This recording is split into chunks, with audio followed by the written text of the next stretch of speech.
Welcome back to the Comics Aficionados live right here on Think Critical YouTube. Your Saturday morning delight is back to talk about all the world of comic books and just geek culture in general. We got a fantastic panel today, talk about some pretty heavy subjects. And returning is my man Jeff from World Class Bullshitters. How you doing, Jeff?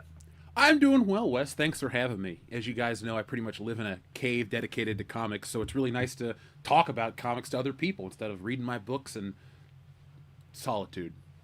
Dude, so what's up with this suit? Is this like an occasion? Oh, every stream I wear something else. I got this jacket, I got red, blue, black, navy. When we go to events, I always dress like this because we're world-class bullshitters. Everyone thinks the BS part's the funny part, but we're world-class after all, so. Dude, have you thought about maybe a Jedi robe? I love Star Wars, but I like Han Solo and like the Empire and that. I don't think the Jedi are that cool because like lightsabers are cool, flipping around in the Force is cool, but like being a solitary monk and not having a wife, not really my cup of tea. So I've always thought of the Jedi as like priests or monks. So you'd rather dress up like a stormtrooper? Darth Vader. Like if I'm going to do a Star Wars character, Darth Vader, because I'm 6'5", so why not, fill out but a Darth Vader the suit. helmet will muffle up the sound. Oh, I'd put the money in to get the microphone that makes your voice sound like James Earl Jones.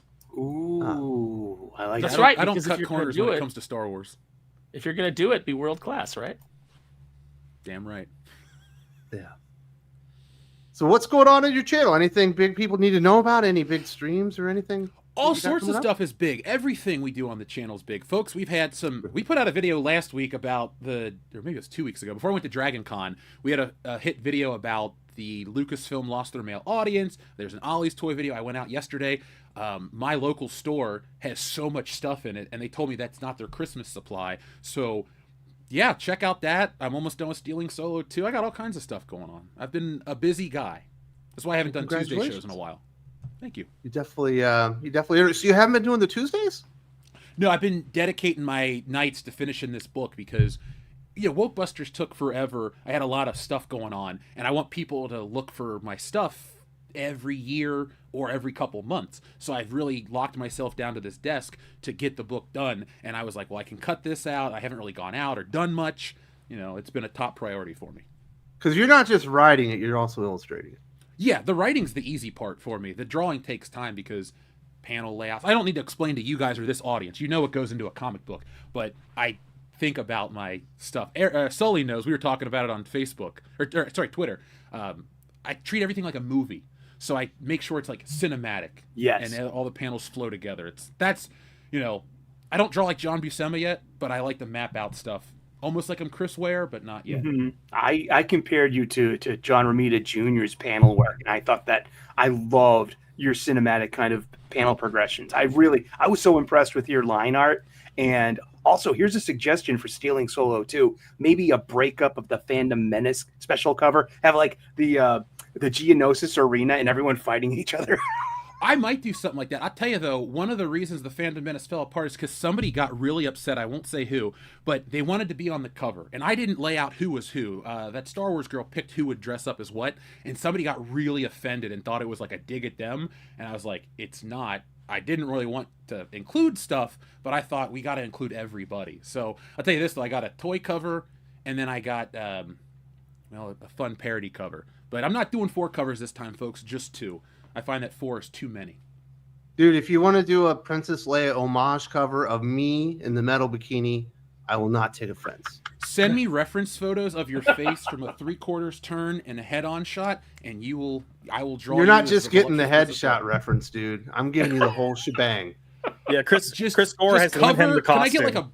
Can I get a blur for downstairs? I don't need to see it poking out. But other than that, we're good. You get everything. I don't want it to.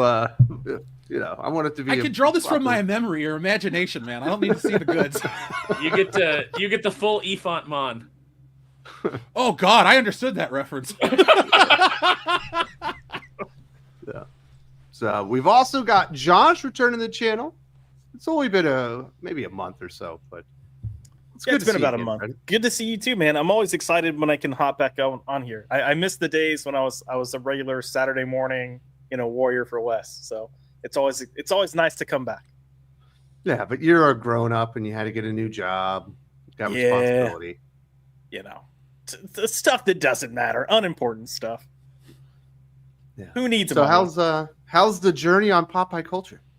It's going. I mean, like it's. I guess ever growing. You know, I think you kind of when you have YouTube, you kind of have to shift with the times a little bit, but also you get moments where you're like, you decide what you do or don't have tolerance for what you want to spend time doing. So like one of the things that I was most excited to do was revisit the MCU, like the old stuff, the good stuff. And I'm so sick of fighting copyright claims. Like it's every video is like a 3 to 4 month battle before I can actually post it. And then it just gets... Oh, because you're including clips. Yeah. Do you mirror the clips at all? Do what? Do you mirror your clips? Yeah. I've tried mirroring clips. I've tried like putting filters on them. I've tried multiple things, but getting... I would say like if you have 2 tracks for video and put like some generic, like I use a star field, but if you take and put your Marvel clips on top of it, flip them and then lower the opacity to like 80 to 75%, the audience sees everything and the computer algorithm doesn't. So like I've gotten away with using full trailers, just cut out text because whatever they use can read text and it knows if it comes from something. But if you flip text and remove it as much as possible, it kind of comes off as vague, but humans will know what it is. I've used that for a while. It's a weird situation where I win every dispute that I put in, but they've gotten really shady is they'll wait till like it's aired for 5 minutes, then put a copyright claim on it. That way it's like, it's pulled. Yep. Yeah, I've been dealing with that too. It sucks, man. But if you just keep pushing through, it'll get to a point where YouTube just trusts you and they'll just, it'll take a couple hours. It might take a while for YouTube to trust me. World class. That's why I don't review manga on the channel. You'll get copyright strikes for every manga review that you do. Oh, yeah. It's very strange. So, well, I'm glad that you're going, brother. Getting the YouTube channels going and building the audience and all that stuff it's hard work. It takes a while. Oh, for sure. For sure. But I'm a nerd and I'm going to talk about this stuff anyways, so why not do it on a YouTube channel, right? Oh, yeah. Yeah, and maybe one day we can all be as big as Jeff. Hey, well, taller. He's a giant. Yeah, good luck. You need to start early. What do you think? It's too late? YouTube is working against you nowadays. Oh, it is, for sure. Oh, I thought you meant in height-wise. Sorry. I was like, I don't think you can grow anymore at this age. That's what I meant. Well, I thought you were telling Josh to just quit. You're God, no. Dude, give up while you the push to get to 200,000 was the most difficult portion of doing YouTube ever, and I've done it for 10 years at the end of this year. We'll have hit our anniversary. So, yeah, don't quit. Honestly, sometimes flood your feed with content. Like, use clips. That has helped me out because YouTube will promote you if you get tons of views, and also use all the new features because YouTube's like a person. It wants you to notice it's got new features. So,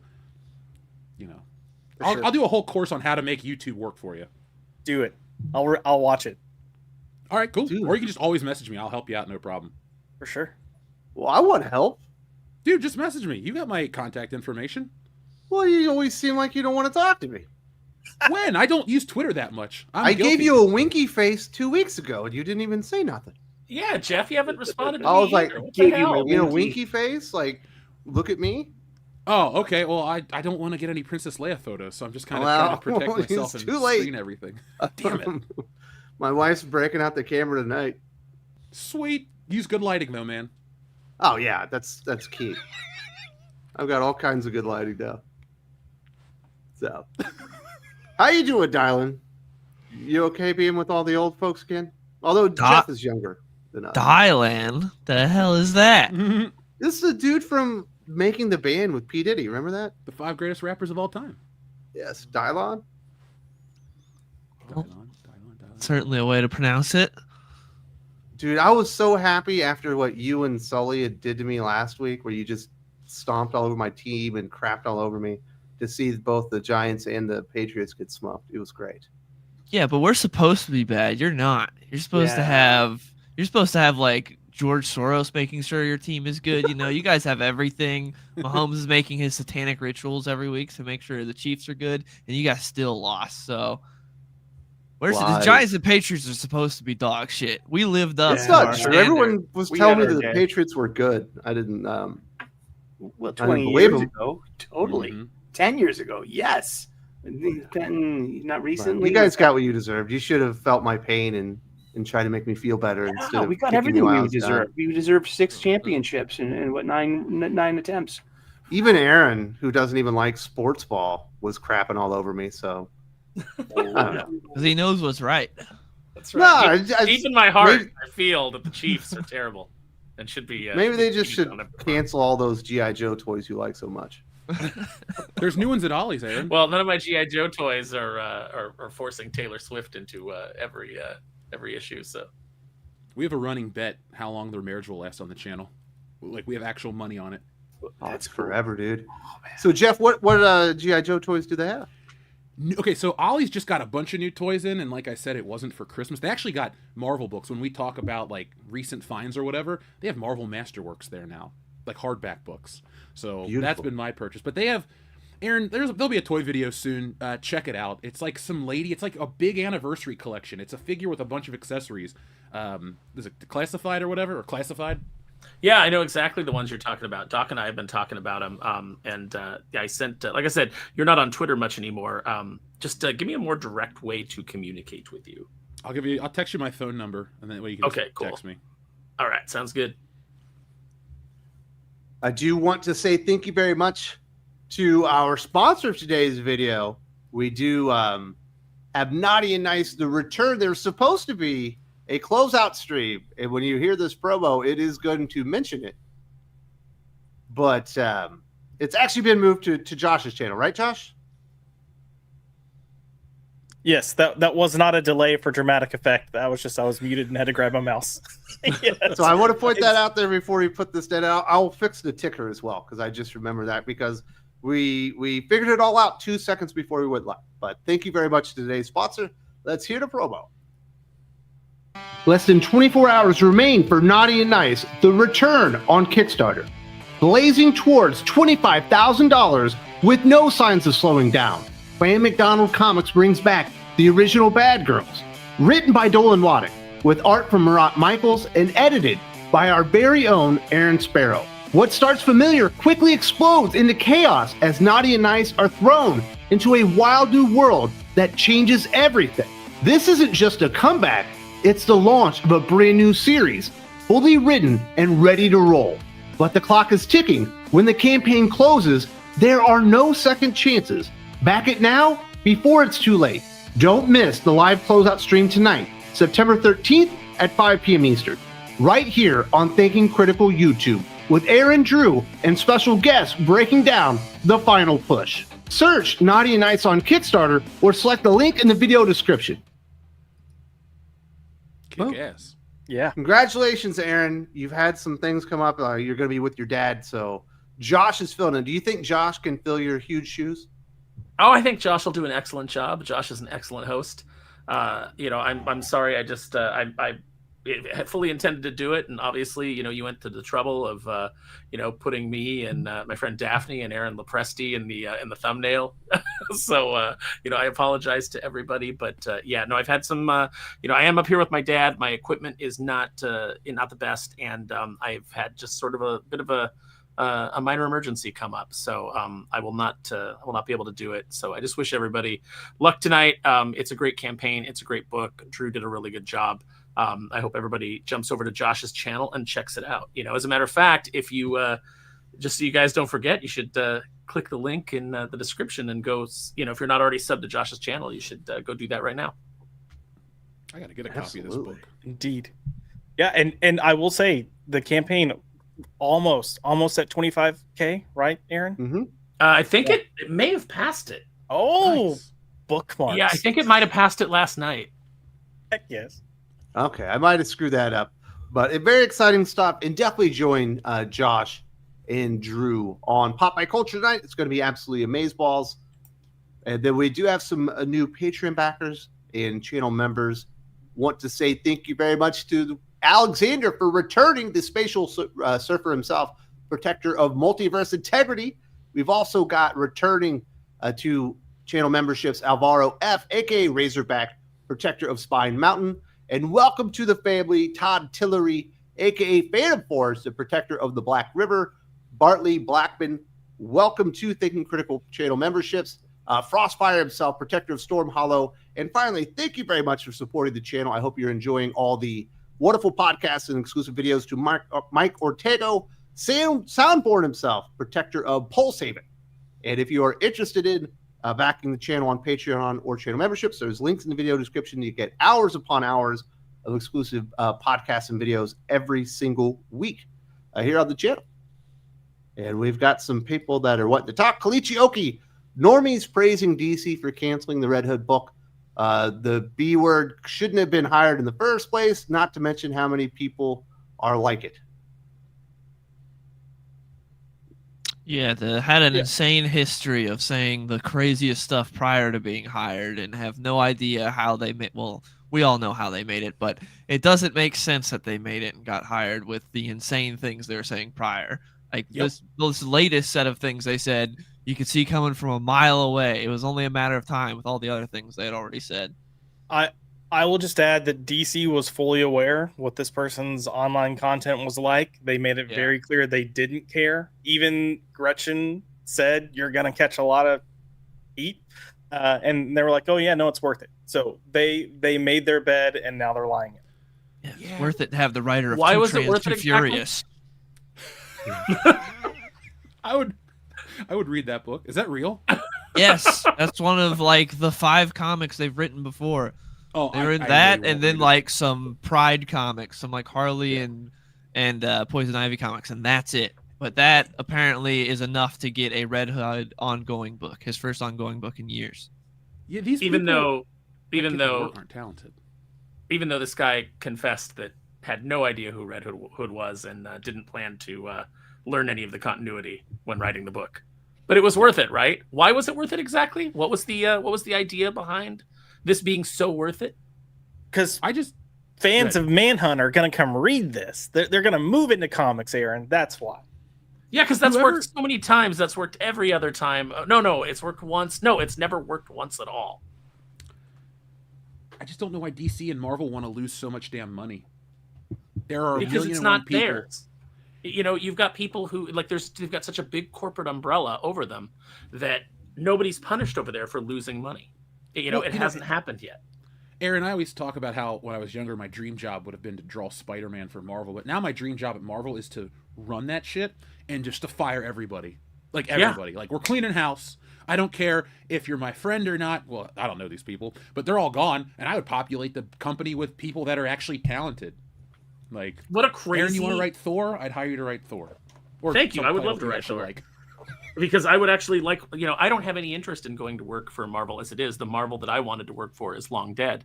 But if you were running it, then yes, I'd absolutely be interested because I would know that the company would be on a good footing creatively. And, that's really the problem with all of this is that you've got a bunch of people in there who don't care. They're not losing their jobs no matter how incompetent they are. Jordan White still works at Marvel. Tom Brevoort still works at Marvel. C.B. Cebulski still works at Marvel. All of these people should have been let go. The one thing that would save Marvel or DC is someone coming in and cleaning house. Like, hey, everybody's fired. And now, you want to keep working here. You're going to re-interview for your job. We're going to go over your work history, and you're going to tell me why you think you should still work here. And I got news for you: 99% of you will not be making the cut. Dude, if that was my job, I would get all you guys to look through everybody's books and pass and be like, this is what sucks, this is what's not good, and this and that, and then we'd start fresh. So. Okay, maybe don't get Sully for that. Having Sully immediately. You have got to get this guy out of here. Listen, he is not good for the company. You guys. This is DC, Sully. We don't even have Jeff the Land Sharks. Shut up about Jeff the Land Sharks. We're going to have a crossover with Crypto. Come on. That might actually make money. That could work. Chioki says, continues that they share the same belief that we're just smart enough not to post online, not giving them any credence. They deserve all the ire they're getting. I will kind of give the comic book industry this. It's been a lot quieter than I would have expected. You did see some people, Gretchen Felker-Martin being the biggest example, kind of going out there, but it was a little bit more quiet than I would have expected. But Josh, you wanted to chime in on that? Oh, I was just gonna say it's quieter because we're on Twitter and we're not on Blue Sky. If you go on Blue Sky, it maybe that's what it is. flipping tables in like they're making threats to the owner of Blue Sky now. Like, come on, or the CEO of Blue Sky, Dan, whatever his name is. Red guys at Blue Sky. Yeah, but it definitely was a very, very bad look on DC Comics' part, and this was, the most predictable outcome in the history of the world if you had seen what they had done, and honestly, because. J.K. Rowling and the Harry Potter stuff is under the Warner Brothers umbrella and certainly generates for them as much, if not more money than DC probably generates a lot of money on merch, but certainly generates them a ton of money. They've got entire theme parks dedicated and stuff like that they would hire somebody that went out there and made threats like that. Of course, this was going to happen in the end. I mean, a lunatic behaved like a lunatic. How was that surprising? You knew they were a lunatic when you hired them. And then, things happened in the news and they had a lunatic response to it. It's the least, you were absolutely right, Wes. It's the least surprising thing that could have happened. Yeah. Yeah. So it's definitely a DC Comics problem that they need to address because, that it's not like Gretchen Felker-Martin was putting in the work and putting in all these comic books and then got noticed by DC. They had no interest in ever working for DC or making comic books, and DC went to them. So it's not even like this person is a known quantity, or, in the sense that like, oh, that's a name that people are going to come and check out the book. Mm-mm. And don't forget, for everybody who thinks that like, oh, well, this is just a small book. We saw Perch got the Night Letter from somebody that I strongly suspect is Scott Snyder. I don't have any evidence of that, but I strongly suspect it. Josh suspects the same, where it was like, look, it's not a big deal. It's a low selling book and, nobody's going to be. Well, then why did you risk it? Why did you risk it for this low selling book, putting this person on it? What was the goal? Because it wasn't that they were going to tell a good story, or that they had like a really good idea for it. What was the goal here? Well, it was the goal to damage the company's reputation and to create a PR nightmare. Yes, absolutely. And, the wheels to fire this person were already in motion before the Charlie Kirk tweets. It was already happening because of the police tweets that had gone out that morning. Yes. Oh. Warner Brothers was already upset and the wheels were already turning. And then, surprise, even more lunatic tweets from the lunatic that you hired. It's not surprising at all. No. Jordan Fugate, been a sad week, aficionados. Thankful for you guys. Still have the comments, or still having some common sense. Wish we had more creators like Jeremy Adams in the industry. Yeah. That was really, really sad. If you guys saw what happened to him, Mm-mm. he made a very benign tweet, saying, thoughts and prayers essentially for Charlie Kirk and his family, and hoping that we could all, learn to love each other. Basically, right. Pretty uplifting stuff. And they went after him full bore, and they're trying to get him fired. I did not. Yeah. I did not see People that. are calling him like a white supremacist. Yes. Yeah. Mm-hmm. These Pratt people as well. These people are absolute pieces of shit. OG. It's more than 5 minutes in. We're fine. Yeah. Aaron, it surprises me that companies want to like populate themselves with these kind of people, because if I was owning I do own it, but I work for myself, but like if I was hiring on people, I want the best of the best. I don't understand, like I function, it's like trying to speak to me in Mandarin. I don't understand what you're saying. I can't understand the logic behind the way comic book companies are run, because comic books have there's decades of backlog that you can adapt, but for some reason we adapt the new shit. And so now these weird people are going to get paid and they're going to get royalties and they're going to get their stuff adapted, and nobody likes it. Like Miss Marvel, that's a newer character, the stretchy one. That show is dead. The movie was the biggest flop in history. Thunderbolts and all this stuff, like we just want good versus evil. We don't want evil people or douchebag people or whatever you want to call them writing these books, because I don't support the company. Like, I am Mr. Comic Book, but I'm going to take some time off reading Batman right now. I was getting all my Hush shit in those big oversized books. Like, screw you, DC. I don't want to buy your stuff if you're going to just keep filling the covers with your company with these people. It does bother me. Same with Marvel. Yeah, it absolutely does. And this is the problem, because, in their quest to drive off the boogeyman of the far right from their company from their customer base. They drove off whatever small pockets of the far right there were. They drove off the regular right, and they drove off a large amount of centrists. So now the only people working for your company and the only people reading your books for the most part, and most of those people are pirating them, is the far insane left. So that's the customer base that you have now. And so everything you do riles up that customer base. And most of these people don't even buy your books. Yeah, They I was going pirate to them. say, what customer base? You need money to buy comics in order to be a customer. They don't buy anything. No. Same with video games. Look at Star Wars. They push all these weird characters. Oh, they're great. They represent this and that. They're just at Ollie's.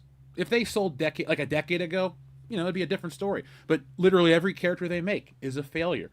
Same with a lot of these modern characters. When I was out filming a video not that long ago, who was left from that Marvel Legends line? Miles Morales everywhere. Who got what Spider-Man is readily available at Ollie's? Miles Morales. Like it's just dumb stuff. They make pointless crap, and there's no audience for it. I picked up the first appearance comic book cover Miles Morales on clearance for $5. That's what he's worth. Target finally had to blow him out. I was waiting for Banshee to go that low. Banshee didn't go that low. He is a much more obscure character than Miles Morales. He doesn't have the push behind him, but he sold and Miles didn't. And it's interesting because I think that, Miles has such a push behind him, and there are kids that do like Miles, but there's just not enough of a fan base there to make him sustainable. Meanwhile, every other figure in that line was selling through, including Ultimate Iron Man. That was the one that went believe quickest that. by me. When's the last time that Ultimate Iron Man design was seen in a comic? There's a reason for it, Aaron. It's one of the ugliest Iron Man armors ever. Yeah, I hate it. I didn't pick that one up, but it sold better than Miles. I'm kind of off the Marvel Legends train. There's just nothing they're putting out that makes me go, I gotta own that today. Yeah, you're talking about Star Wars. I remember, Dylan, when I saw the High Republic stuff, like, oh, they're going to go to a new age, and it's like, immediately the one haircut that every female character has to get, and you're like, oh, there's a sentient rock. I guess I'm not going to fucking read that. Yeah, all the designs look terrible. Nothing looked interesting from the High Republic, and that era looks ugly. I hate the robes they wear. Nothing about that looked interesting. It got better. By volume 3, it turned into a perfectly serviceable, mediocre. By volume 3, by volume years 3, into it, season 3, Keith Trennis grew out her hair. She grew out of that thing, so she had a normal kind of hairdo. There was no geode flying any ships. I don't know. I just remember a fucking comic book where Kel Naka had like a tattoo on the side of his head. Yeah. Oh yeah, I was embarrassed to read. Yeah. I'm so excited, Sully, that they took the stillborn child that was the New Republic and eventually made a zombie version of it that you were happy with. But the fact of the matter is, it never caught on. It looked terrible. Happiness. It's more of like the High Republic. You know what I mean? It just. All right, fellas. Okay. Moving on. James Hannafin. Sully, I just got the official DC Superman cookbook. Whoa. I think you'll enjoy it and be able to make everything inside of it. I saw that, and there are two. There's no way that dude's going to be able to make the El Diablo fucking nachos. Why not? Sully ain't got it. What are you talking about, kid? You ain't got nacho skills. What you do first is you start with a bechamel, which is where you thicken up milk with. You haven't even seen the fucking recipe. You're gonna tell me how to make nachos? I can make it. It's all about the cheese sauce. All right. So are you interested in the cookbook? There are two of them. One is the official DC superhero cookbook, and then there's the superheroes super healthy cookbook. I might be interested in getting both of them because I'm that kind of guy. And thank you for turning me on to it. I did not know that this existed. I'll check them out. Very cool. Thank you, James. Adam Frey, the important thing is to remember we actually have to be better than the people we're mad at. I believe DC needed to fire Gretchen Felker-Martin for business reasons. I don't want to cheer someone's firing either. I don't want to become or repeat what we're against. I haven't really cheered on the firing. It's really the only thing that they could do. My problem is that they hired this person with their past in the first place, and it says something about the company and the people that are making decisions. That's my problem. Agreed. Yeah, like the problems with the editors who greenlight this stuff, right? I mean, you hired this person. They did their job in their tone and in their voice. Who okayed this in the first place? It was the HRs that hired them, and it's the editors who greenlight this material and allow it to come to print in Pixel. I mean, the full responsibility of this are on those two editors of that Red Hook book. You know what I mean? Gretchen is being Gretchen, and it's ultimately those editors are responsible for this. Agreed. Yeah. But there's definitely a lot of, there's a lot of stuff going on social media and certainly all out there to inflame people and get you very, very upset and try to, drive the divide between people even further. I imagine most people on one side of the aisle weren't celebrating, but the voices of the people that are celebrating are the only things really being amplified because we need to all be mad at each other, right? I don't think that's true necessarily, because what I'm seeing is the screeching insane asylum that is Blue Sky, and then on Twitter, what I was seeing candlelit vigils all over the world, Spain, London, people coming out. I think that this, they tried to silence a voice, and instead what I think is going to happen is they're going to create 1,000 Charlie Kirks. I think that this is going to spread like wildfire. I have not seen anything like this in my life. I think there is a shocking wave of positivity coming out of this tragedy. And I think people are seeing these people that have just surrendered themselves to demons for what they really are. The way that they are gleefully delighting in a murder from a guy who went to campuses, and whether you liked what he had to say or not, was willing to engage in polite and civil discourse. Come up and tell me why you think what you think, and we'll have a discussion about it.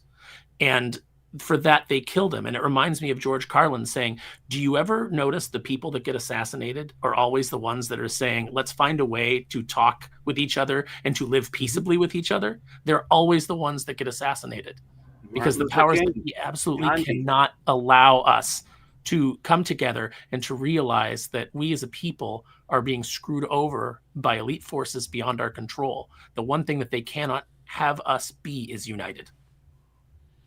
Did you see his Instagram? I read a post where it jumped from 1 to 12 million. No. Oh, I've seen that. I've seen that post. I don't remember exactly where I saw it, so don't quote me. But I've seen that post, and I'm just like, oh wow.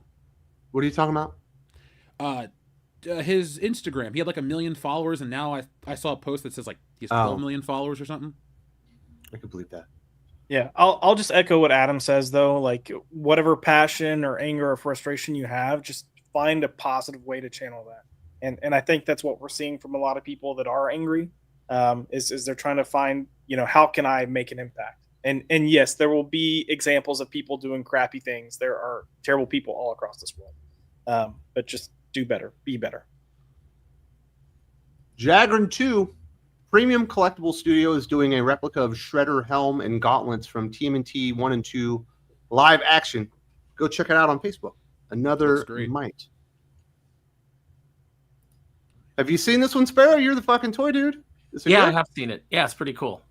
You getting it, Aaron? You gonna wear it to conventions? That's a tough one. I don't know. I don't buy a lot of oversized props anymore, or a lot of 1-to-1 props anymore. I used to do a lot more of that, but so it's cosplay. I mean, that's a pretty easy costume to put together, and it could look pretty cool. And then somebody at the con could screech at me for cultural appropriation, and Hold on. If it's from part 2, that's Kevin Nash is the super that's shredder. Right. I can be the You're shredder. as white as him, so you can be the super shredder. That's what I want. I want Jeff. You go as super shredder. I'll go as regular shredder, and you can do the "Don't talk to me or my son ever again." We could just do a bit. We go to cons dressed as Shredder and Shredder, attorneys at law. Big Shredder, little Shredder. I love it, dude. And I would accompany you dressed as Slave Leia. We'll get business cards. We'll turn it into a whole series. I'll make shorts. We'll be picked up by MTV in a week. Oh, no. Is that what I should do? Should I do the Never Nude thing from Arrested Development? Just have some jean shorts on underneath it? Yeah. Did you notice that's in the Avengers Infinity War? I never noticed it. I've seen that movie like 2 or 3 dozen times. But David Cross's character in the jean shorts is in the collector's room. I never noticed it until like 2 months ago. That can't be right. I'm going to check that out. Dude, Thank you very I was much. blown away by it. I was like, wait, really? Federico de la Casa says perhaps DC waited for the right time to fire weirdos. I fully believe DC made the call. Well, Warner DC made the call because attention was going towards main media outlets concerning this. Because you had massive YouTubers that were now picking this up and running with it. And when I say massive, with 1 million plus subscribers, and then they were linking to Fox News, Pierce Morgan, places that these people have been on or visit regularly. So it was very quickly going to turn into a national story if DC didn't do something. So that is 100% part of why I think DC did it. I had somebody say, "It's like you got this person fired." I was like, "Listen, if I had the power to get people fired or make changes at DC Comics, it would have happened by now." It's only been 7 years and they've never listened to me. They just decided to listen to me today. No, obviously this was picking up way bigger than my little, niche YouTube channel. The truth of the matter is that the person that got Gretchen Felker-Martin fired is Gretchen Felker-Martin. Yes. Absolutely. They went outside the bounds of their fucking HR social media policy. Well, Don't embarrass the company that you work for. Don't create a PR problem. There used to be a point in time when you worked for a major brand, or anyone, honestly, that they viewed you as an ambassador of their brand. And they had very strict rules, like social media policies, what you say or how you present yourself in public, of going like, hey, even though you're not maybe working at this moment, you represent us. So don't do A, B, and C because it could jeopardize your job. Exactly. And then we went through like a 5 to 10 year period where it was like, maybe we won't say anything because this is a certain group or certain class that they've endured a lot, or everyone's giving them hate, or no one understands, or whatever it might be. And unfortunately, instead of like protecting them to give them an opportunity to actually step up and show, hey, you're not these things, they did the opposite. They showed that they were exactly what we knew them to be. They're showing that nothing is ever good enough because it's not. And then now you're trying to walk back 5 to 10 years worth of saying, no, it's okay, you can act like that. And that's why you're seeing all these psychos throw a fit. I mean, I'm a blue collar tradesman. I'm a chef, and I yearly have to sign off on a social media policy where it's in your best interest as an associate and employee. Do not talk about the company. Do not talk about the guests. Do not talk about your coworkers, the quality of the food. Do not publish photos or anything. Don't even do it in a positive light, too. Anything that could embarrass the company. Yeah, anything that's going to, embarrass the company. I mean, just don't do it. But, I'm what do I count? I'm blue collar. I'm only the customer of these comics. These creators and the executives and the editors are held to a different standard. I mean, there appears to be, even years and years after all of this YouTube outrage, there is still, only this past week have we seen some kind of like, hey, the social media thing, with your negativity is making our product look bad. It doesn't count for them. I don't buy that. When I was in the military, there was all kinds of policies, and they weren't just like you could get talked to if you didn't follow the policies. Like, no, you can lose your job. You might be able to go to jail depending on what you did. Now, obviously, in the military, you're held to a much different standard of conduct and stuff like that. But that is normal to have policies, and it's normal to expect people to abide by them. Yep. Agreed. And then Chuck Skills, Wes, keep speaking up and keep speaking out. All life is precious. I could not agree more. Yep. I don't want to see any more people die. I don't think any of this. I don't care what side it's on. I think killing is gross, and I don't like seeing any of that stuff happen. And I have been much nicer, I think over the last couple of years, kind of toning down maybe some of my rhetoric, trying to be more friendly and stuff like that. But I don't know. I'm not going to go out there and incite anything, but I'm not exactly going to keep filtering myself down. I'm probably just going to call a spade from now on, and be as honest as possible. Because I don't think it's hurt anybody to be filtered down.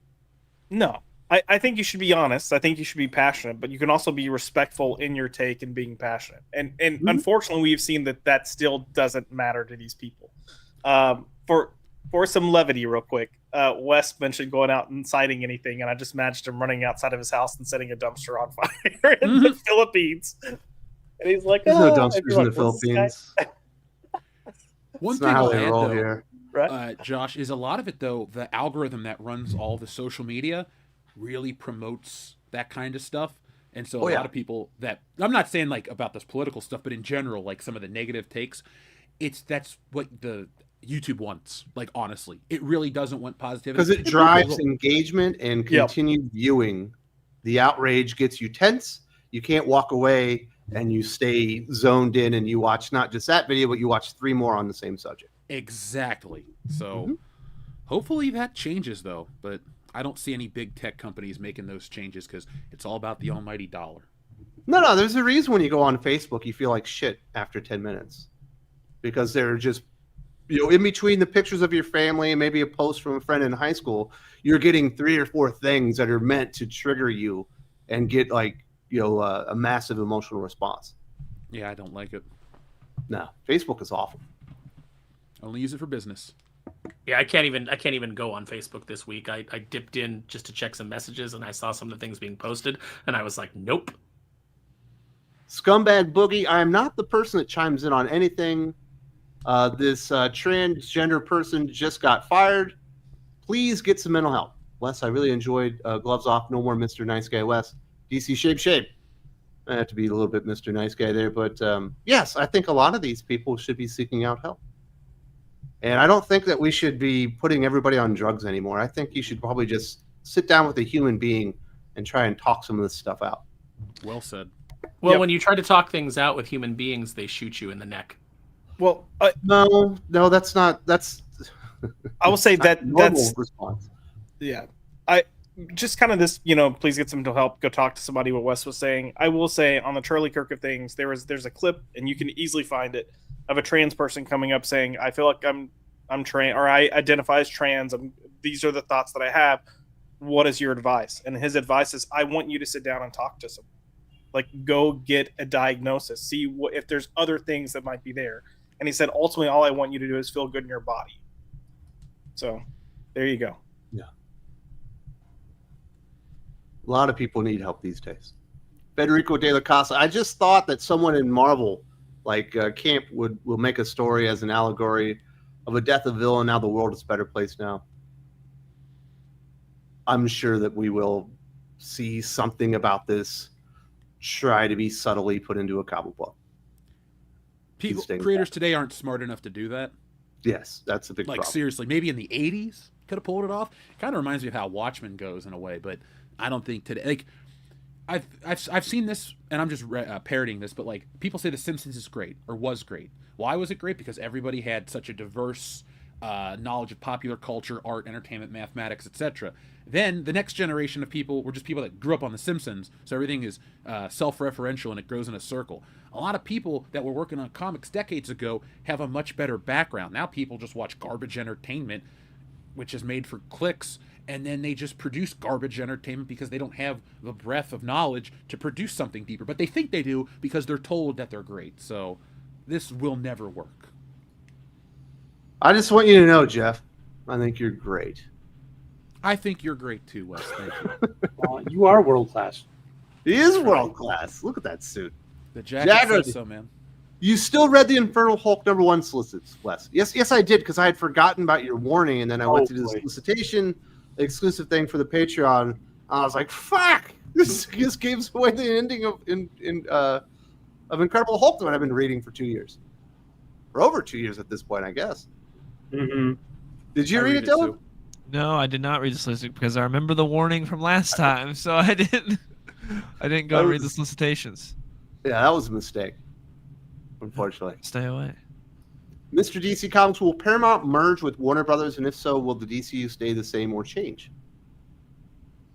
So, Josh, you're more of the entertainment aficionados. It sounds like Paramount.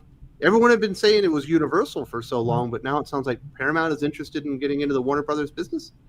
Yeah, I mean, look, at least as far as both companies are concerned, it looks like all things are a go. They want it to happen. And this has been the talk of, Warner Discovery kind of wanting to unload things for, let's say 2 years. There was a certain point that they had to wait until they could do actual negotiations, but I would say yes, expect it to happen. So, do you think it'll make major changes? Probably not major in ways that we will see. I think you'll see Paramount. Isn't Paramount owned by Skydance or something? I'd have to double check. Yes, I believe they are, and I don't think Skydance is going to let James Gunn run with fucking Peacemaker 2 being the prequel to the next Superman movie. Right. If it's making money, they will. Oh, fair. But I don't think it is. What I was going to say is I expect that you'll see them take Warner Brands, depending on what they get from Warner Brothers, or how they break it up, or how they go about it, and then they'll try to make a big deal of saying, "Oh, these are the brands we have now." Because that's the big push in media right now. Like, yes, what do you own and what are your brands? Like, what can you push? Because that's what's selling tickets is nostalgia, and even that's starting to change. Right. But new media isn't working. It's not. People aren't getting excited. They're not taking the risk to go see it, and they should. I would love a Paramount fucking Plus Max merger. That'd be a good streaming channel as long as they don't charge me $25 fucking for it.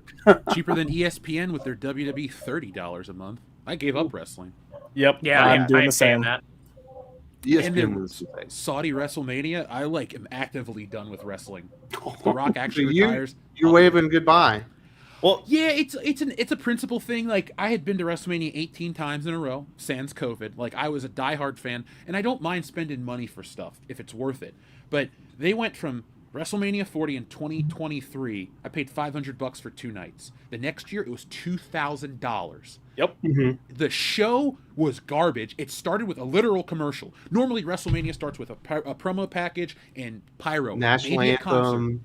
Yeah, all that stuff. This year, it was some BS web company that I don't even remember. But I remember sitting there going, WrestleMania starts with a commercial. And then on top of that, they cut out matches. Everything's like, the mat is now an advertisement. They're trying to treat it like it's the NFL or the UFC, but it's a fake sport that people like, and it stayed around as a billion-dollar business for years. Now they've milked everybody dry. They're going to the Saudis for this. Like, the company has no, like, core goals, morals, beliefs, ethics. So I say, screw them. I'm leaving. Like, Vince McMahon wasn't a hero, but Vince McMahon is the reason ticket prices were affordable and wrestling was sold to families. Now it's $70,000 to sit on the ringside, and they promote it like it's a big deal. Like, oh, if you can't sit ringside, screw you.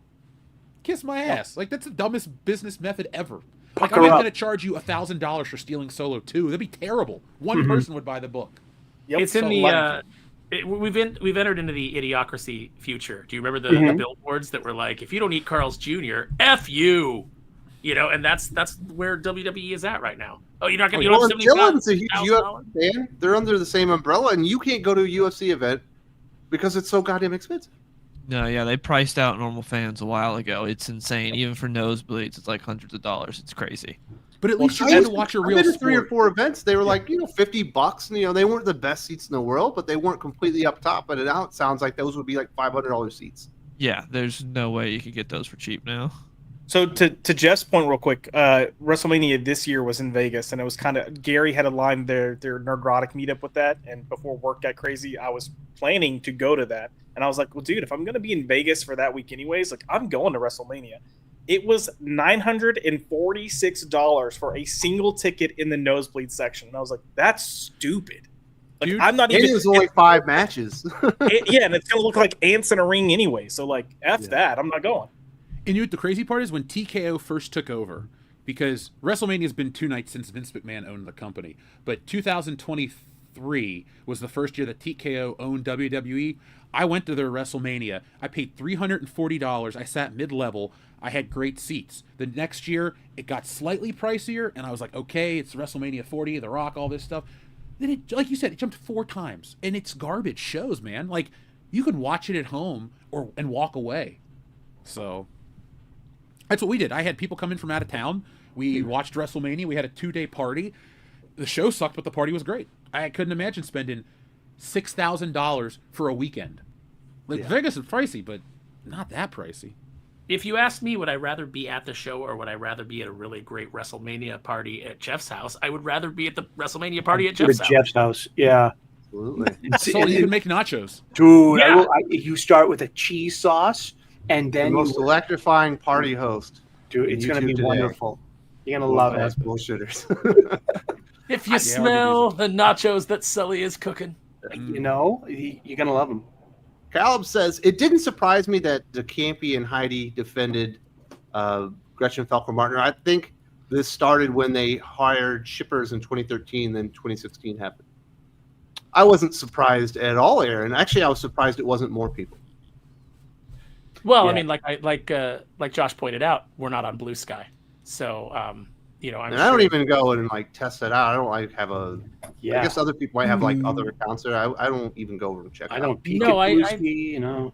I say leave them over there in their little echo chamber where they belong, and because nothing that they have to say is worth listening to. That's the point that we're at. Is you can't negotiate with evil. People that are going to be evil, there's no point in even trying. All you can do is hopefully you can say speak what's right, and people that are watching will notice. That is the only reason to engage at all. Otherwise, because you're never going to convince somebody who has convinced themselves. You can't reason with nihilists. So, Josh, I'm sure you noticed this. Obviously, I have to look at comic book media all the time. 2 sites covered it.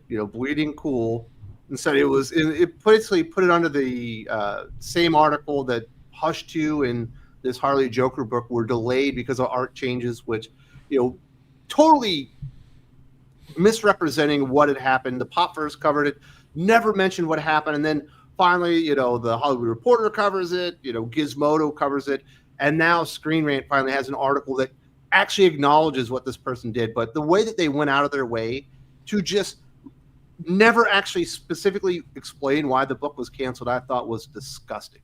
Oh, agreed. I will say that for Bleeding Cool, do we really expect good or honest journalism from Rich Johnson? Like, we've seen that he's a POS for some time now. But And yeah, you're not but- going to get reliable. I mean, you might get scoops that are worth reading every now and then, but if you want like legitimate stories that are fleshed out in detail and unbiased, you're not going to get it. And I would say you're not going to get anything unbiased from Pop First. They have a very specific leaning, and they're going to cater that way.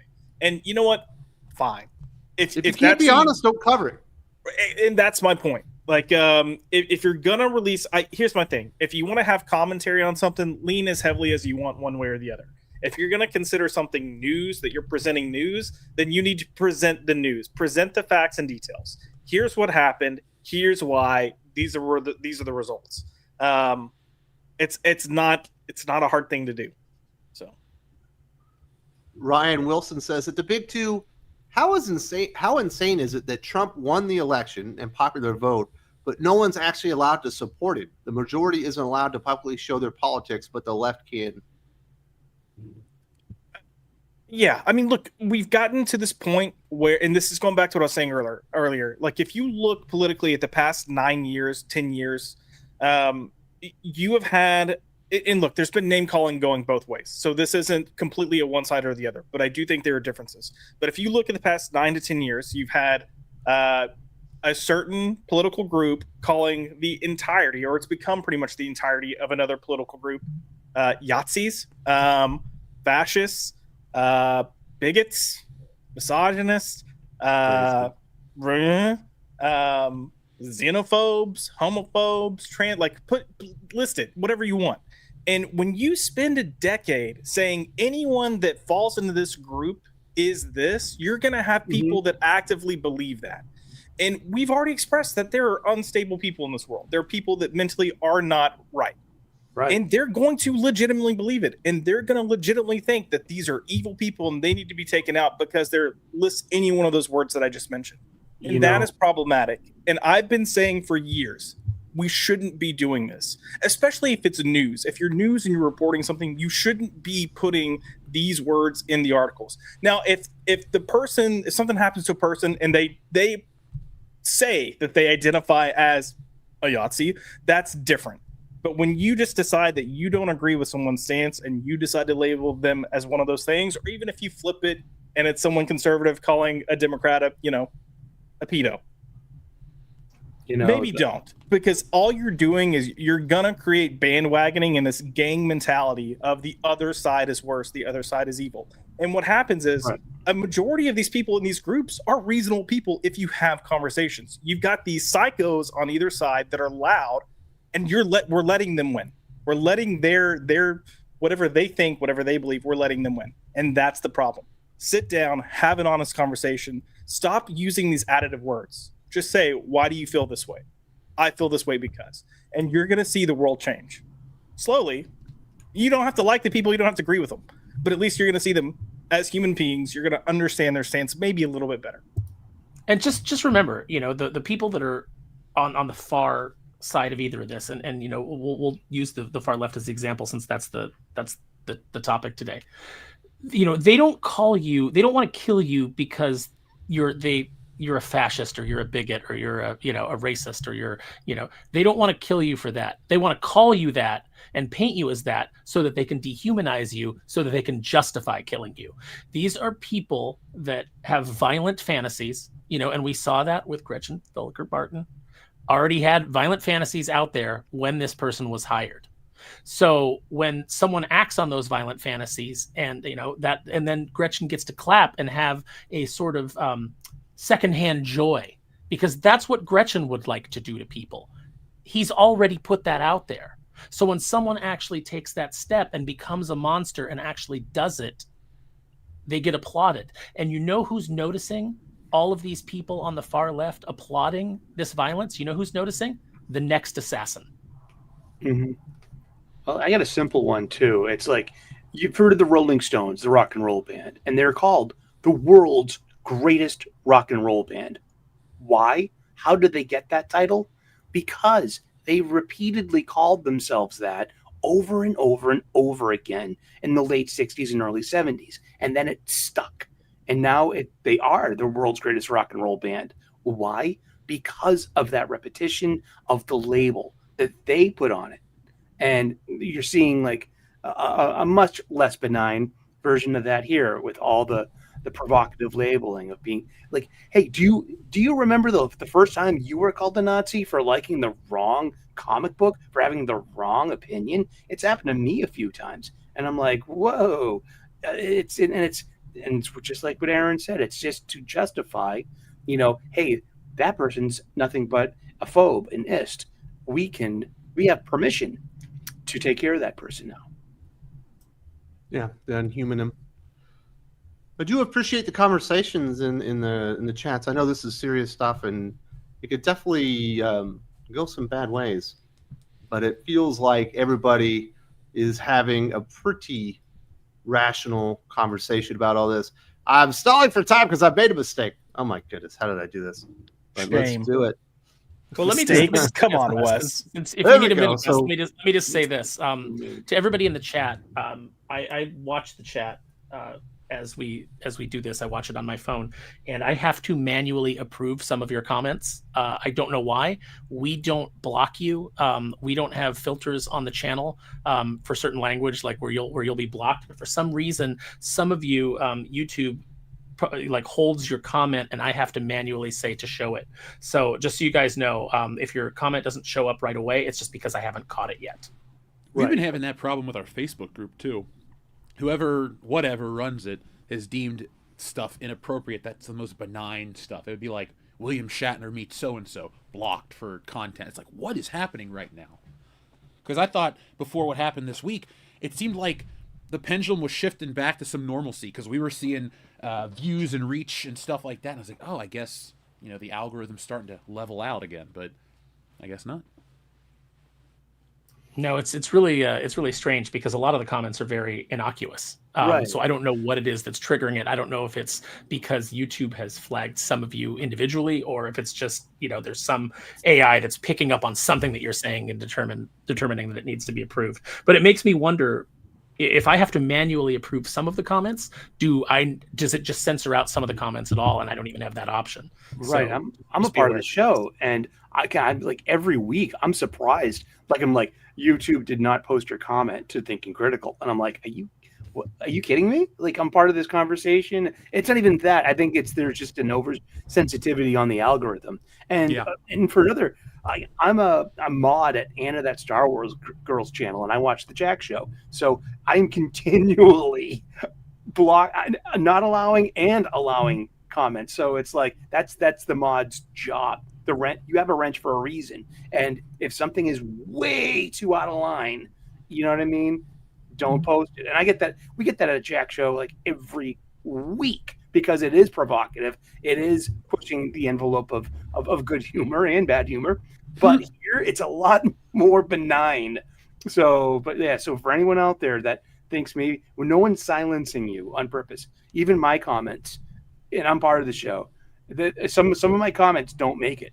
And I'm always surprised by that.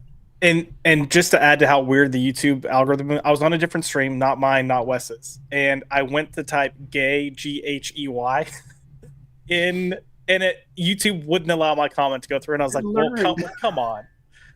And then I'm not joking, someone came in full N-word, hard R, and YouTube did nothing. I was like, what also Sully was there going on? I was like, what is going on right now? This is wild. South Boston has grown up a lot since Dylan. Please, thank you. It was in the 20th century, kid. Oh my goodness! It's those Irish. You got to watch out for the Irish. You those Southie people. You know we get a bad rap. Yes, Virtual's asking if anyone can see his comments. I can see your comments, man. Yes, Virtual. I can see your comment from here. I can't see any of this shit. Hold on. I don't know about this. Oh, there they are. I also want to say a lot of people are kind of talking about how so many people are acting out, and I would just say that you're always going to have loud voices acting out, and try to keep in mind that is often not the majority. Like there's so many people in this world. A local judge of mine is under fire, and he's been removed from so the Bengals have this association that's like a charity thing, and this judge was a chair. They took him off of it because he's been posting celebratory comments about our subject matter, and now people are writing letters. I'm seeing teachers get fired and all this stuff. I mean look, I'm only 36. I haven't lived through a ton of history, but I'd say a good chunk of my life we've had so many historical events happen, and it sucks. Living through historical moments isn't fun. If anybody in the future finds this and they're like, oh, what was it like to be alive? It sucked. What was it like to be alive during 9/11? Wasn't great. It wasn't fun. It was we watched the world change for the worse in many places or many ways. So I can't wait till we have nothing happen. I want to have the most boring period in history where the trains arrive on time, people are getting paid, and the sun sets and rises. That's it. I don't need to live through any more radical crazy shit. I'm tired of it, and I'm not even same at 40. And Jeff, we're the same age. I'm 36 as well. I turned 37 October 4th. So it's coming up. Your birthday is 2 weeks before mine. I turned October birthdays. It's the best, dude, because we're close enough to Christmas that you can have your birthday, Halloween, Thanksgiving, Christmas, but there's no crossover, no double dipping on gifts. Agreed. I would just say look, there's enough evil and negativity out there in the world that as much as this people might stir you up, I want to try to be positive. That being said, actions have consequences, and if you do something that's wrong or bad and something happens to you, say you lose your job or whatever it might be, then hey, you did what you did. So, listen, it's really bizarre to see people who are advocating that you should be able to murder people for the things that they say, then crying foul when they are fired for the things that they have said. Mm-hmm. Yep. It's wild. Yes. Are we going to see social media? I know social media brings in so much money, and the powers that be will never get rid of it because it's great advertising. You can cater it to the specific person. But do you think enough events and I don't want anything else to happen, but do you think enough events where people on social media get so incendiary, you think it'll start making people think to not just use social media? Or do you think it's so ingrained in our vanity as human beings that we think everything we do is great and needs to be broadcast? Do you think that'll have an effect where social media is slowed down? And do you think it's even possible that maybe in 15 years, social media is kind of a thing that was in the past? It might be. Because I'm hoping it goes away, because it does nothing good for me. I know a lot of people that have walked away from Facebook and even walked away from Twitter and stuff like that. But the younger people aren't walking away. It's a normal thing. That's how they communicate. Mm-hmm. It's going to get bigger. Yeah. was gonna. Wes mentioned younger people too, and I think that's another conversation that should potentially be had, not necessarily here, just at some point, because we're seeing a lot of right-left conversation. I just in life in general, I witness a different mentality with younger people in terms of just general respect for others, and the world, and I think that should be looked into. I agree, because people aren't like even on a less serious subject matter. Like when I meet fans or people that have differing opinions, everyone's nice and cordial. No one runs up to me like they do on the internet and say, "Hey, screw you, dude! You didn't like blah blah blah, you bigot." It's like, one, you're not going to say it to a guy that looks like me, but two, people are just they want to like shake your hand. $1 million bucks. Cool. What? You look like $1 million bucks. Someone's going to say that to you. You'd be like, nice suit. You. Oh, I just meant like I'm bigger than most people. People are going to be afraid that they're going to get their shit pushed in, which I'm not a violent man at all, but I just like that people think I am. But you could if push came to shove, you could choke slam a bitch. Oh, dude, like I'm not just tall, but like yes, there's a lot of power behind me, but I'm not a violent dude. I don't want to be physically engaging with people like that. Come up, shake my hand, we'll talk. I don't want to have to give you a RKO. Jeff is the tall, like Saint Bernard, just like lovely dog, and here I come along at like 5'7" as a little Chihuahua ankle biter. Go for it, man. Yeah. But I didn't have anybody come up to me and just like start putting their finger in my chest when I was in Dallas or anything like that. Now, Dylan, we were talking about the younger peoples, and maybe you're not a teenager anymore. Obviously, you're closer to 30 than you are to being a teenager, but you're still of the younger generation. You're from an area of America that people normally associate with a certain side of the political aisle. What was your thoughts on all this? Is this something that you've noticed, or you think this is really more like a city thing? Is it a generational issue? I mean, what are you asking specifically? Like the people that are cheering on what happened? Yeah, like... just the response and the way that people are seeing what was unfolding. I don't think it's a generational thing, because I'm seeing a lot of lefty boomers that are saying this was good, and he incited this himself as well. So I think it's just more of a that side thing. Like if you're that far gone, I don't think it matters the generation. Obviously, there is a thing with younger people and being a bit more disrespectful. But as far as cheering this all on, I see it from all age groups. I see a lot of different people saying the same thing.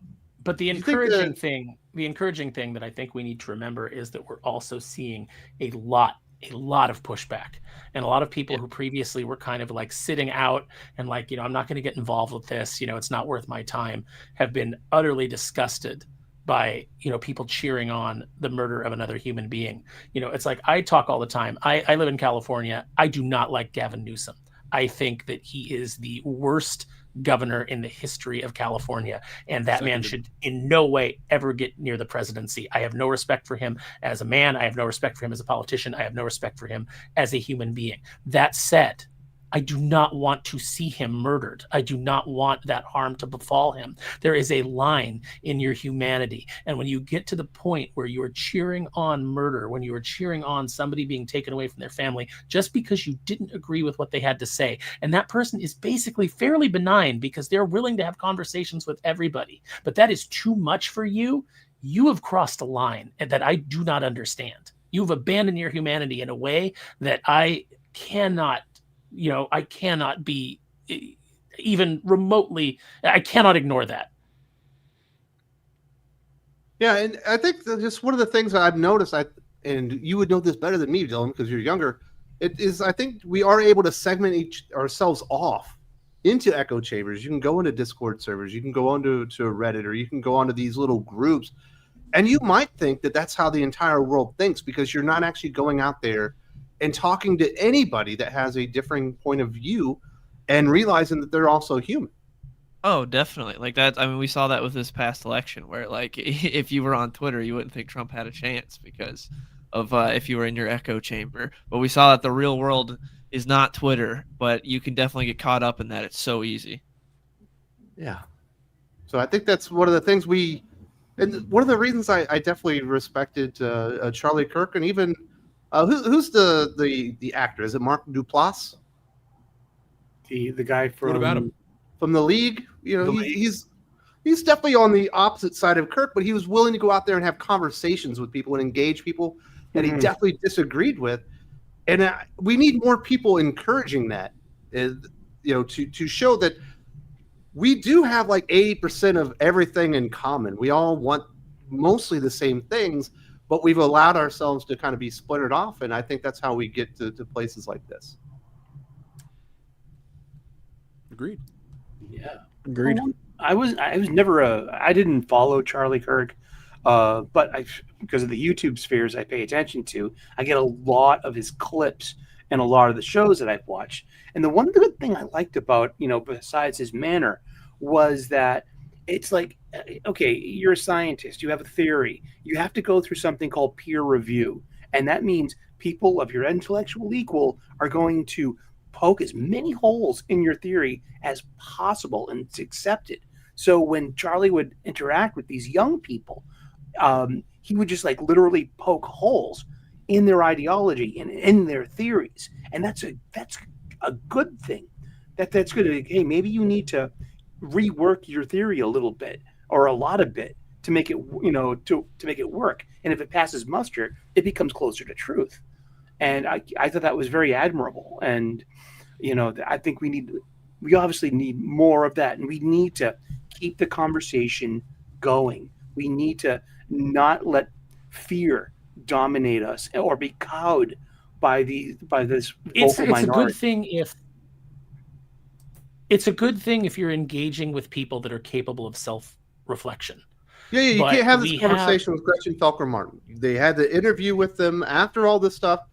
No, I wouldn't change a thing. He's no remorse. What he stood for, even though it doesn't actually jive with what he said. You can't rationalize with those people at all, Eric.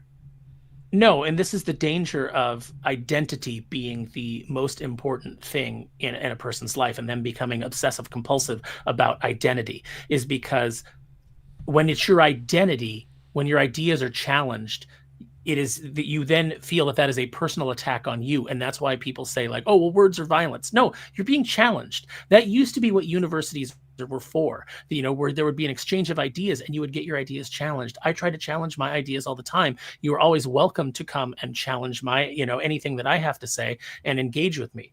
I am happy to have that debate with you. It would be, I believe strongly in what I have worked out in my mind as true and correct. But if you come with new evidence that I don't have, you can reframe the way that I look at things. I will take that into account and I will re-examine. The problem is that what we're seeing, these lies that young people especially are being told, and that, like Dylan was saying, some of the old boomers have embraced as well, is this idea that it breaks down to four things. And these are the things that, if you want to take a larger, philosophical view of it, these are essentially what the serpent said to Eve in the garden. This is how it created doubt in her mind. The whispers of the enemy are, it's not your fault. Everybody owes you.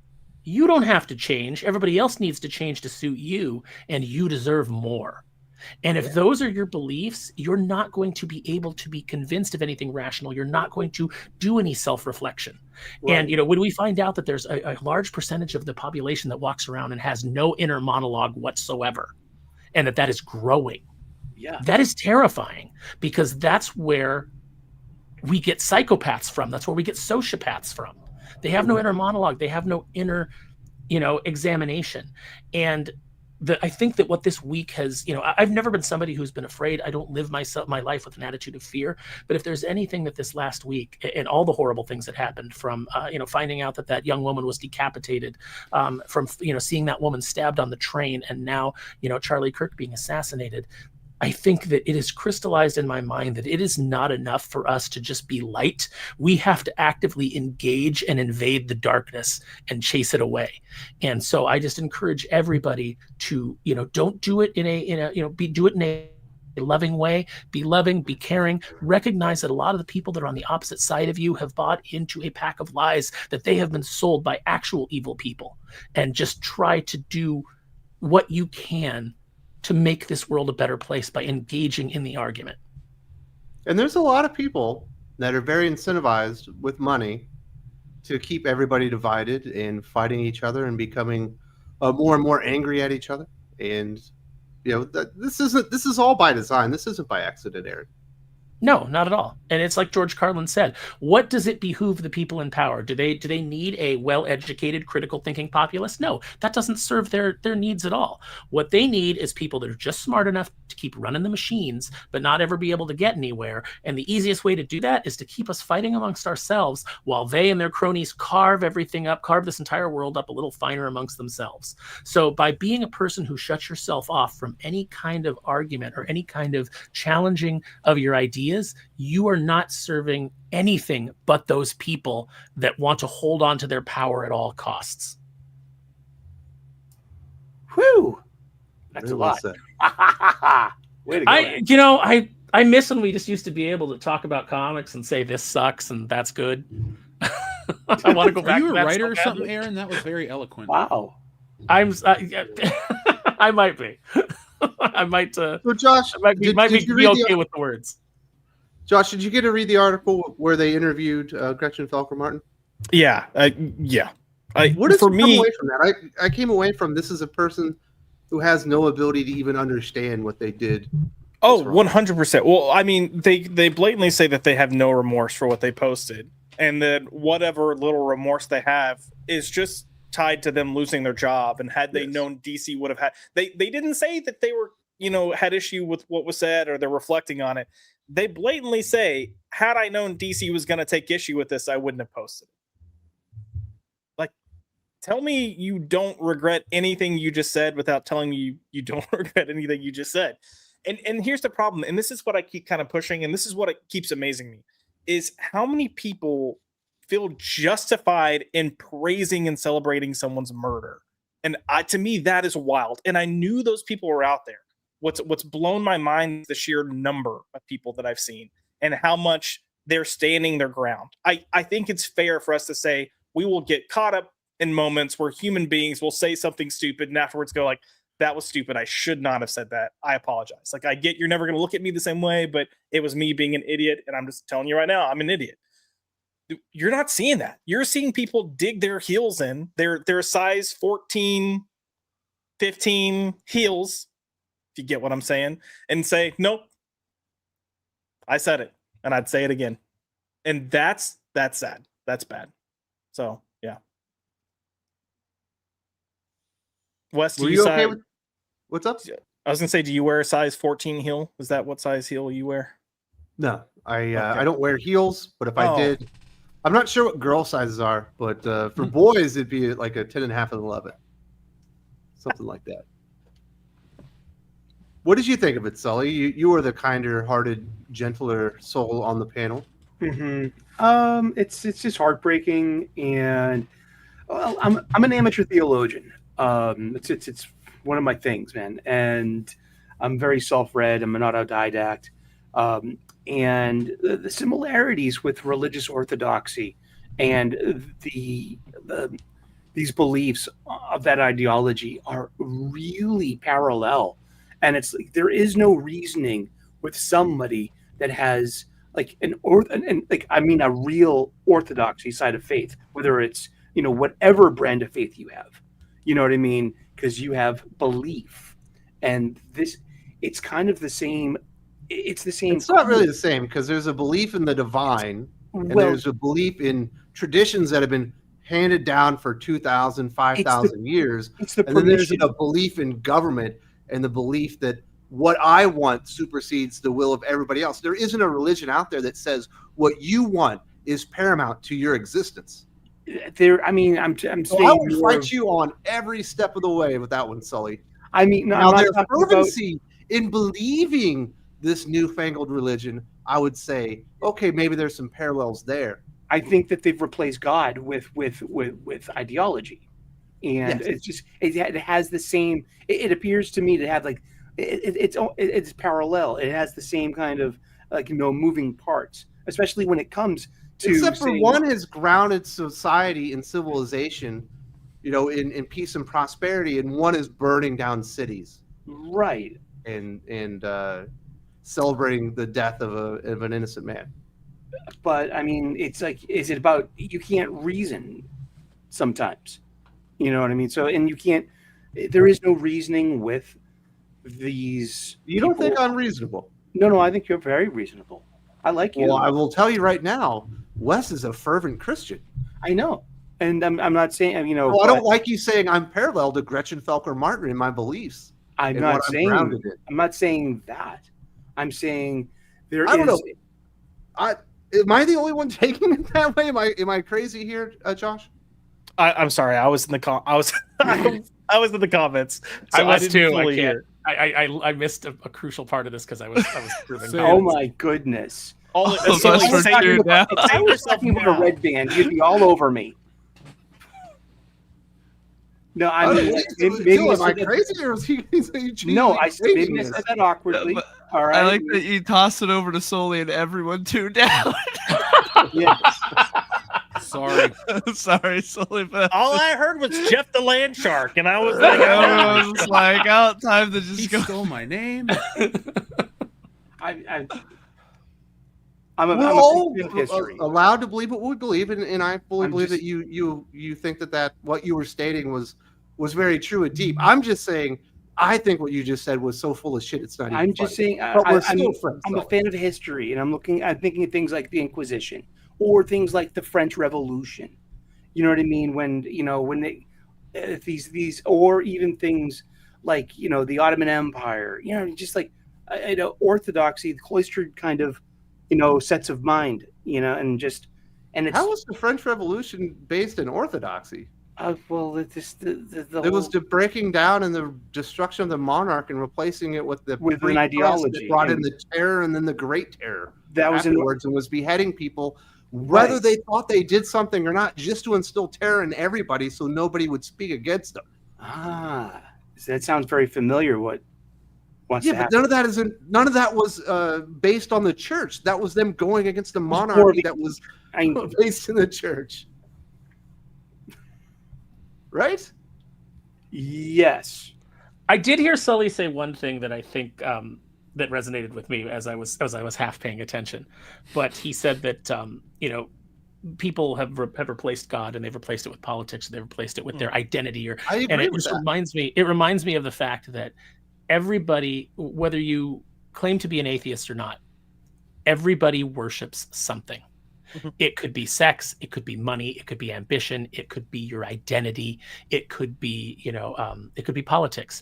Everybody, it could be yourself. We see an unbridled narcissism in the culture right now, and I think social media is a part of that. But I also think that what people are being taught in schools, and this idea that you are the most important thing, that is a poison.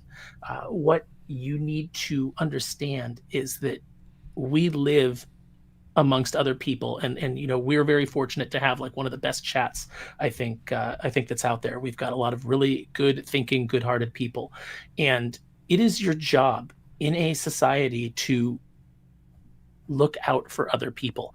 And I think that largely, everybody on this panel does that. I think that probably everybody in our chat does that. There are things that are bigger than yourself, whether you believe in God or you don't. There are just things that are bigger than you, and you need to get out of your own way, and you need to be willing to engage with other people and to be sacrificial for other people. You need to love other people sacrificially.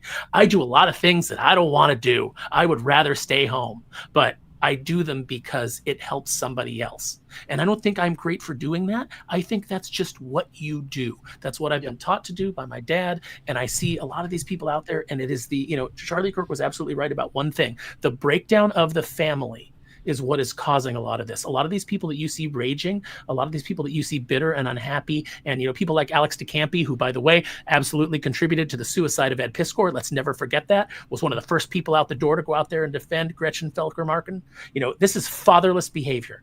This is because of the breakdown of the family, because they have not been taught good morals, and they burn with hatred and with resentment, and they lash out at the world. It's just like the line from Tombstone. What is Johnny Ringo mad at? What's that void? He can never do enough killing. He can never do enough stealing to fill that void inside of him. What's he so mad about? He's mad about being born. That's who these people are. And we have to recognize that, some of these people we will never be able to reach. We will never, they will never be any better. But we need to look out for the people who can be better and who we can reach and who can, make their lives better and then thus make it better for the people around them.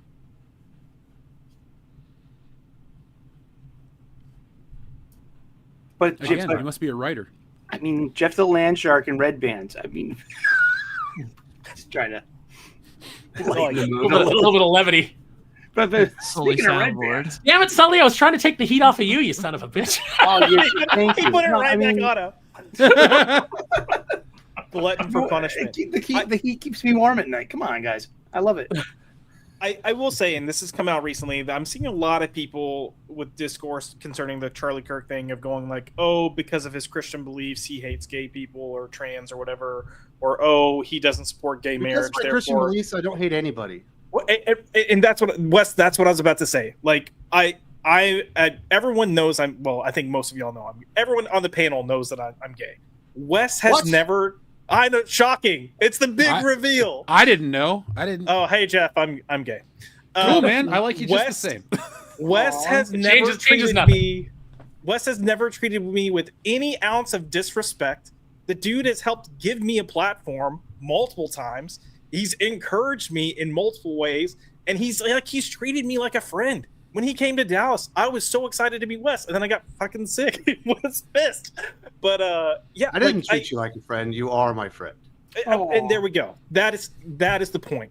But just because someone has a different belief, fundamentally, whether it's based on religion or not, doesn't mean that they hate you. It just means they view something differently than you. A lot of my closest friends disagree with some aspect of who I am or what I do, but they treat me with respect every day. They tell me they love me every day. And honestly, they treat me better than a lot of other people that say like, oh, well, I support A, B, and C. So don't let someone's religious belief or foundation, and I'm Christian. Don't let someone's belief in something discourage you or deter you. Like, just because they believe something that's different than you doesn't mean they're your enemy. Get that out of your mind. Stop thinking that. If you've been indoctrinated to think that, let it go. Because it's not true, and you're potentially missing out on one, really good friendships or relationships, but two, you're missing out on potentially learning or viewing something from a different perspective that's going to help you grow as a person. Thank you. Well, and listen, Josh, the reason that we love you is because of the person that you are, and we can have disagreements and we can, have different beliefs and we can disagree on things, but I don't need you to 100% be in lockstep with me in order to love you. I don't, I love Sully. He's got some of the worst takes in no, I'm kidding. Ouch. I'm kidding. But no, I like, I don't need to agree with people to love them, and I don't understand that mentality. I would rather have a diverse group of people who have different views and who challenge me and to make sure that I'm, doing the right thing or I'm thinking the right way about something. I would rather have that than be in an echo chamber where everybody agrees with me. That is completely boring. And I think it's boring in fiction. I think that when you get these comic creators who all are in lockstep and they're all, even, and you see it, like if they go off the reservation in one small way, they may agree with you 99% of the way. But if they have one thing of this orthodoxy, they're declared a heretic and they're excommunicated. Look at J.K. Rowling. She is as left as you get. But because she doesn't believe in transgenderism, because she believes women are women and women deserve their own spaces, she is now a monster to the very people who loved her before. Because I don't think she doesn't believe in transgenderism. She just believes that women should have protected places. Yep. Yeah, she doesn't believe that you are a woman because you say you are a woman. And I brought this up with a friend, just minor segue here. That I love Harry Potter. I make no qualms about it. I'm a nerd in that way. And I have someone that I worked with that was trans that was like, oh, you still support Harry Potter after everything J.K. Rowling has said? And I'm like, okay, what J.K. has said is trans women are not biological women and never will be. And if that offends you as a trans person who is trying to be identified as a trans individual, then you're ultimately saying you're not accepting me as a trans individual. Like, I accept you as a trans person. I accept you as someone who is biologically born as male or female and has decided to live your life as something else. Is that hateful? Like, I'm accepting you as you are presenting yourself to me. Is that hateful? No. But I'm also not going to, like, it's and I had a couple of messages because I referred to Gretchen Felker-Martin on X as he. And I don't do that for everybody, but in this case I did. And people were like, oh, you're misgendering them and et cetera, et cetera. And I said, why, when you're dealing with a person who just said they don't view police as human beings, someone who is denying the humanity of somebody because of the job that they do, why should I respect that individual in any way? Why should I give them that privilege of me calling them a woman when they are not? Why should I do that? They don't even recognize the humanity of people. So that is not a courtesy that I will extend to somebody who behaves that way. I'll call him Gretchen because you can change your name to whatever the hell you want, but I will not extend that courtesy. Gretchen was going to get fired no matter what, just for that. Probably. It was already in motion. It's like, I know people at DC, I know people in Warner Brothers. It's obviously I've worked for the company. I have friends that are in there that nobody even knows that I know them, but that said that the wheels were already turning, and Gretchen was going to be fired even before Charlie Kirk was shot, and Gretchen put out those disgusting tweets. But it's so weird that somebody whose whole platform is, you must recognize me and give me, my level of respect and humanity, just denies it to an entire group of people that they've never met. Yeah. Yeah. It's a sad day, and DC Comics didn't really have really any choice in the matter. Well, because they got told by Warner Brothers. Well, yeah, but I wish I didn't have to cover it this week. I wish I would have been talking more about comic books and stuff like this. But it's important for these kind of things to come out, and hopefully there's some change that comes along with it. But there are going to be people like Jeff that are like, you know what, fuck it, man. I didn't need it anyway. It makes me want to punish the whole company, because people say, well, my voice doesn't matter. Actually, your voice matters more than you realize, because they just want your money. And if enough of you guys make a stand and go, I'm not buying Batman this month, I'm not buying this, And here's the thing too, if you guys take a stand, these are mass-produced items. They're there. Like, if you took a stand against Star Wars and you didn't want to pay full price, you could go to Ollie's and get the crap. But like, you can take a stand on all of this stuff, and it's not going away, because they make hundreds of thousands of these things. So do a 3-month boycott, or do a 3-month whatever. Do whatever you guys want to do, or don't. But like, you're not gonna, hurt yourself if you don't buy Batman. You're not gonna hurt yourself if you're not reading Red Hood. Like, you'll survive. And I've conditioned myself. I love Spider-Man. Part of my artist identity is Spider-Man, but I don't really buy him that much, because Marvel Comics puts out stuff that I find bad, and then the people that make the books are douchebags, and I just don't want to support it. So you'll survive. Yeah. So we'll see if there's any long-term fallout from all this stuff. I think there will be, at least momentarily, some type of after effect. Do you think, Josh? I'm sorry, say that again. We'll see what the long-term effects, if there are any, of this PR nightmare that they had to endure. I think there will be at least some temporary effects. There will be, and to Jeff's point, this is going to have some people completely say, I don't want to buy DC Comics. You're going to have some people that will take the fact that they are canceling Red Hood and have fired Gretchen as a an olive branch, and will keep doing their thing. But this isn't just an immediate thing. Both DC and Marvel have been doing things for years now that have turned readers off. And if they're going to win back the majority of those people, it's going to take more than just a single olive branch. They're going to have to come through and show they value other things as well. A good start would be good storytelling, which they've been doing better at. So I will give them that credit. Let's hear the people.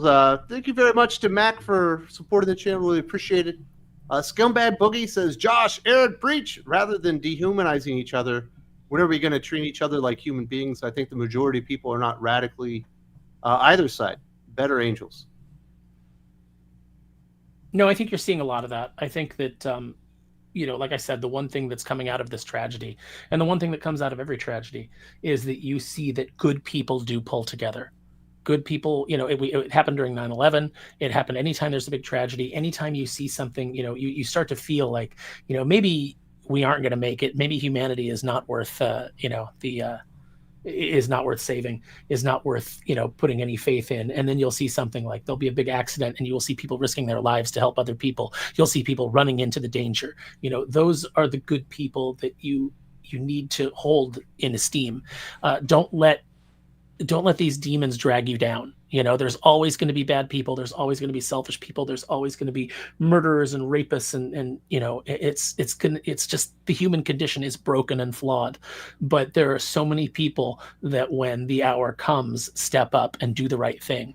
I think those are the people that you need to focus on. And those are the people that you need to look to and try to emulate. We need more Sullys is what we need. Sully's got a good heart. Sully, show Good people the nachos. hat, dude. What do you believe in? Make America grateful again. I believe in gratitude.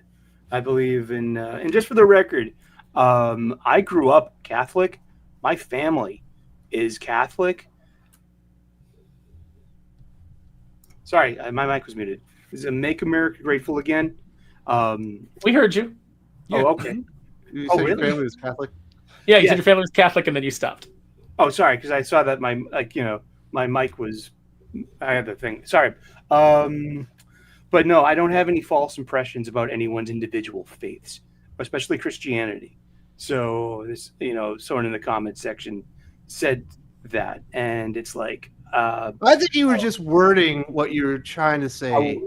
I was talking more about the dangers of the closed mind and of how orthodoxy gives permission to Getting into your dogma and never considering the other side, that other people might have beliefs that are worth respecting.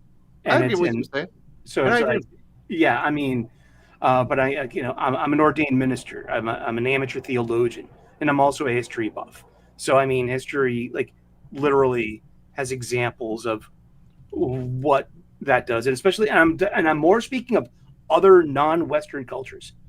And so, I mean, that's as far as I want to take it on YouTube, because you know what I mean. Because I have to worry about my private life as well. I don't want to get clipped and have me get fired at my work for saying something online. So thank you. No worries, brother. HH, the boys at Sigma Comics. Shout out to the Thinking Critical team. Too many hacks in comics with big mouths. Want to be tough guys. Your responsibility is to the reader. Full stop. Well, absolutely. And you're also a responsibility is to the company that you work for. If they have a social media policy, you're supposed to follow it. And I mean, I wish more people that made comics and worked in comics were took the Stan Lee approach. Stan Lee would go to colleges. Stan Lee would go anywhere to promote the values and virtues of the comic book, especially after Frederick Wortham and all that crap in the 50s. And I know it's to promote his brand and make money, but at the same time, you're kind of spreading a positive message. Like, I'm not saying you got to be all hippy-dippy, but like, more Bob Rosses wouldn't make entertainment worse. And I don't mean like literally copy him and say happy trees, but just kind of take that chill mentality. Nobody needs a firebrand that's trying, like, seriously, if you're making comic books, look at your audience. Guys on this panel are your audience. Go to a con. The people at the con aren't your goddamn audience. Like, I went to Dragon Con. You talk about like people not bothered. I have had nobody bother me or say anything. People are cool. But there's a certain type of Karen lady that wants to pick out stuff, and they'll find us and try to start fights. Like, they aren't your audience, comic book companies. It's just like, relax people. Like, we want to read fantasy stories about Gotham City. And dude, Metropolis. you almost went like 1990s and said chillax, didn't you? Even in the 90s, I didn't say chillax, but I'll say it now. Come on. Chillax. I was young in the 90s, man. I said all kinds of dumb crap. You remember when Like chillax was a word, right? Oh, yeah. I'm just giving you shit. Yeah, I remember that. I'm pretty sure I've said it in the last decade. Kalichioki says, brought a gun to a mic fight. Someone stated perfectly. Wow, that's a good one. Yeah. Well, that's the sad thing about it is, if you thought he was wrong, step up to the mic. He wasn't shying away from someone to go out there and debate him and poke holes in what he believed. And everybody was free to go do that. Yep. And there were times where he's even conceded, like, I will give you that to the person he's debating. So it's not even like he was just like, no, I'm going to shut you down and call you wrong at all costs. He would openly say, yeah, I concede. And even when his supporters would start shouting down somebody that they didn't like what they were saying, he would make them stop. Like, give this person the respect and let them get their point across. There have been there have been interviewers that are Democratic or left leaning, people that clearly oppose the viewpoints that Charlie has, and a lot of them have come forward recently to say how good of an experience that was for them to be able to get up there, have a respectful, honest conversation, that they were treated well not only by Charlie but the Turning Point staff. Like, that's something that I wish more people would see too. Is like, hey, I went to this expecting like a fight and I didn't get it. I got people that were saying, I'm happy you're here. I'm happy you're coming to express your opinions. So I think we need more of that. Well, look at his conversation with Bill Maher. Bill Maher starts out saying, oh, you don't smoke pot, and Charlie says no, and he's like, you don't drink, and you're married, and you're super Christian. We're gonna get along great, and it's like a sarcastic comment. And Charlie's response is, well, why wouldn't we? And then they have a very nice conversation, back and forth, very rational, exploring each other's ideas and giving each other that respect. And so when people are out there, when you see these posts that are saying like, oh, Charlie was Islamophobic, he was racist, he was misogynist, and blah blah blah, they never have any evidence to back it up. And in fact, you can go find video clips that disprove that. Like very short clips without what he was saying on the beginning or end to make it framed one way. Well, it's the same thing as the very fine people hoax that's been perpetrated. If you watch the whole clip, Trump in no way praises the white supremacists. In fact, he condemns them. But when you clip it, you can make it sound the way that you want, and you can put it out there. And since most people don't bother to investigate or to think that maybe the person that's feeding you this clip has an agenda, and isn't being honest, nobody ever thinks that. I suspect everybody has an agenda. My side, their side, sides that I have no idea about. I always go, what's the agenda here? What are they trying to convince me of? And if it's something that I'm going to work into my thinking, I take the time to go look at it and investigate it and make sure that I know the full context of what is being said. And maybe that comes from being a writer and doing research. Maybe that's just the where it's kind of shaped that. I also, was a journalism student back when, the actual journalism, it wasn't just advocating or propaganda. It was actual journalism. Dig into the story, find out what the truth is. Maybe it comes from that, but we need more of that from everybody. And I know that time is at a premium for everybody. Lives are busy. You can't always take the time to do it. But what I'm going to say is, if you don't have the time to look into it, don't accept it as fact. Oh, absolutely. I look at every story from at least two angles, and I also just don't. I've also become really hesitant to believe anything I read, especially on the internet, because come on now, you can make anything up. How many websites make up fake stories about this person's coming back to this? And when you take it and put it into something that's actually important, it can cause problems. So you mean My Time to Shine? Hello, Bella Ramsey's being eyed for a major role in the MCU. Yeah, Unemployment, the animated series, it's just designed to get people. It's designed to get people to react. And that's what a lot of the media is now. It's just designed to get you to react. The Gilkman returns. Hail, I'm a leftist and wasn't a fan of Charlie Kirk. With that being said, he didn't deserve to die at all. Those happy for his death are horrible people, and I disavow them. Shout out to Sully and Jeff. Hello, Thomas. How What you up, doing? man? How you been? He's a real life friend of mine. I get to hang out with him a few times a year. He's a good kid. And I think there are probably more people on the left like Gilkman than there are like Gretchen Felker-Martin. But the voices like Gretchen Felker-Martin are the only ones being amplified right now. Correct. And it sucks. You know what I'm saying, Tom? Because unfortunately, by Gilman's... Mm-hmm. Keep going here. I said, unfortunately, Gilman's stance is going to get him vilified by people on his own side. And that happens on both sides. It's like when you accept a dogma and somebody just steps out or says, even if they just question momentarily, and we should question everything. But anytime you see somebody and they go, like Martin Luther, they go, unbitten Minuten, one moment here, they went there. I'm an Eddie Izzard fan. They get shouted down by these loud people, and that's why I think that you're going to see a big shift based off of this. We're already seeing it. We're already seeing a lot of people disavow. We're already seeing a lot of people going, you know what? I'm walking away from this. I'm walking away from this party. I'm walking away from these people, because This is just a line that I can't cross. When you are cheering the murder of people simply because they had different opinions than you and were trying to have open discussions about it, when you condone that person's murder, that is a bridge too far for me. Yeah. Thank you very much for the interesting words. Ideator, Morning Nerds, the most recent violence seems as if it was the last straw. There's no coming back from Schadenfreude at this level to normies. There's always a way to come back. There's always a middle ground. There's always reconciliation. There's always recognizing that somebody else is your brother and that you have a lot more in common than you don't have in common, and that you can get through the bad stuff. Agreed. But nobody should be silent. You shouldn't be filtering yourself. You should be being as honest as you want to be about this, I guess. It's a conversation, I guess, that needs to happen. Yes. Come on, Josh. You're the beautiful voice aficionado here. Come on. Beautiful voice. Me.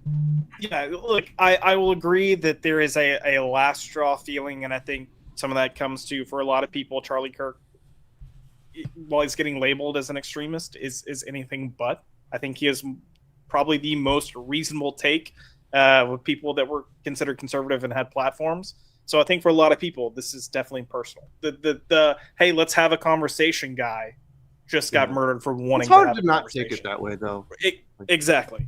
But yeah, no, I agree with you. There's always a way to come back. And I think you have to have that mentality of there's a way to come back. Because if you don't, then what's the point? Because they're human too. Right. I will say that I make no qualms.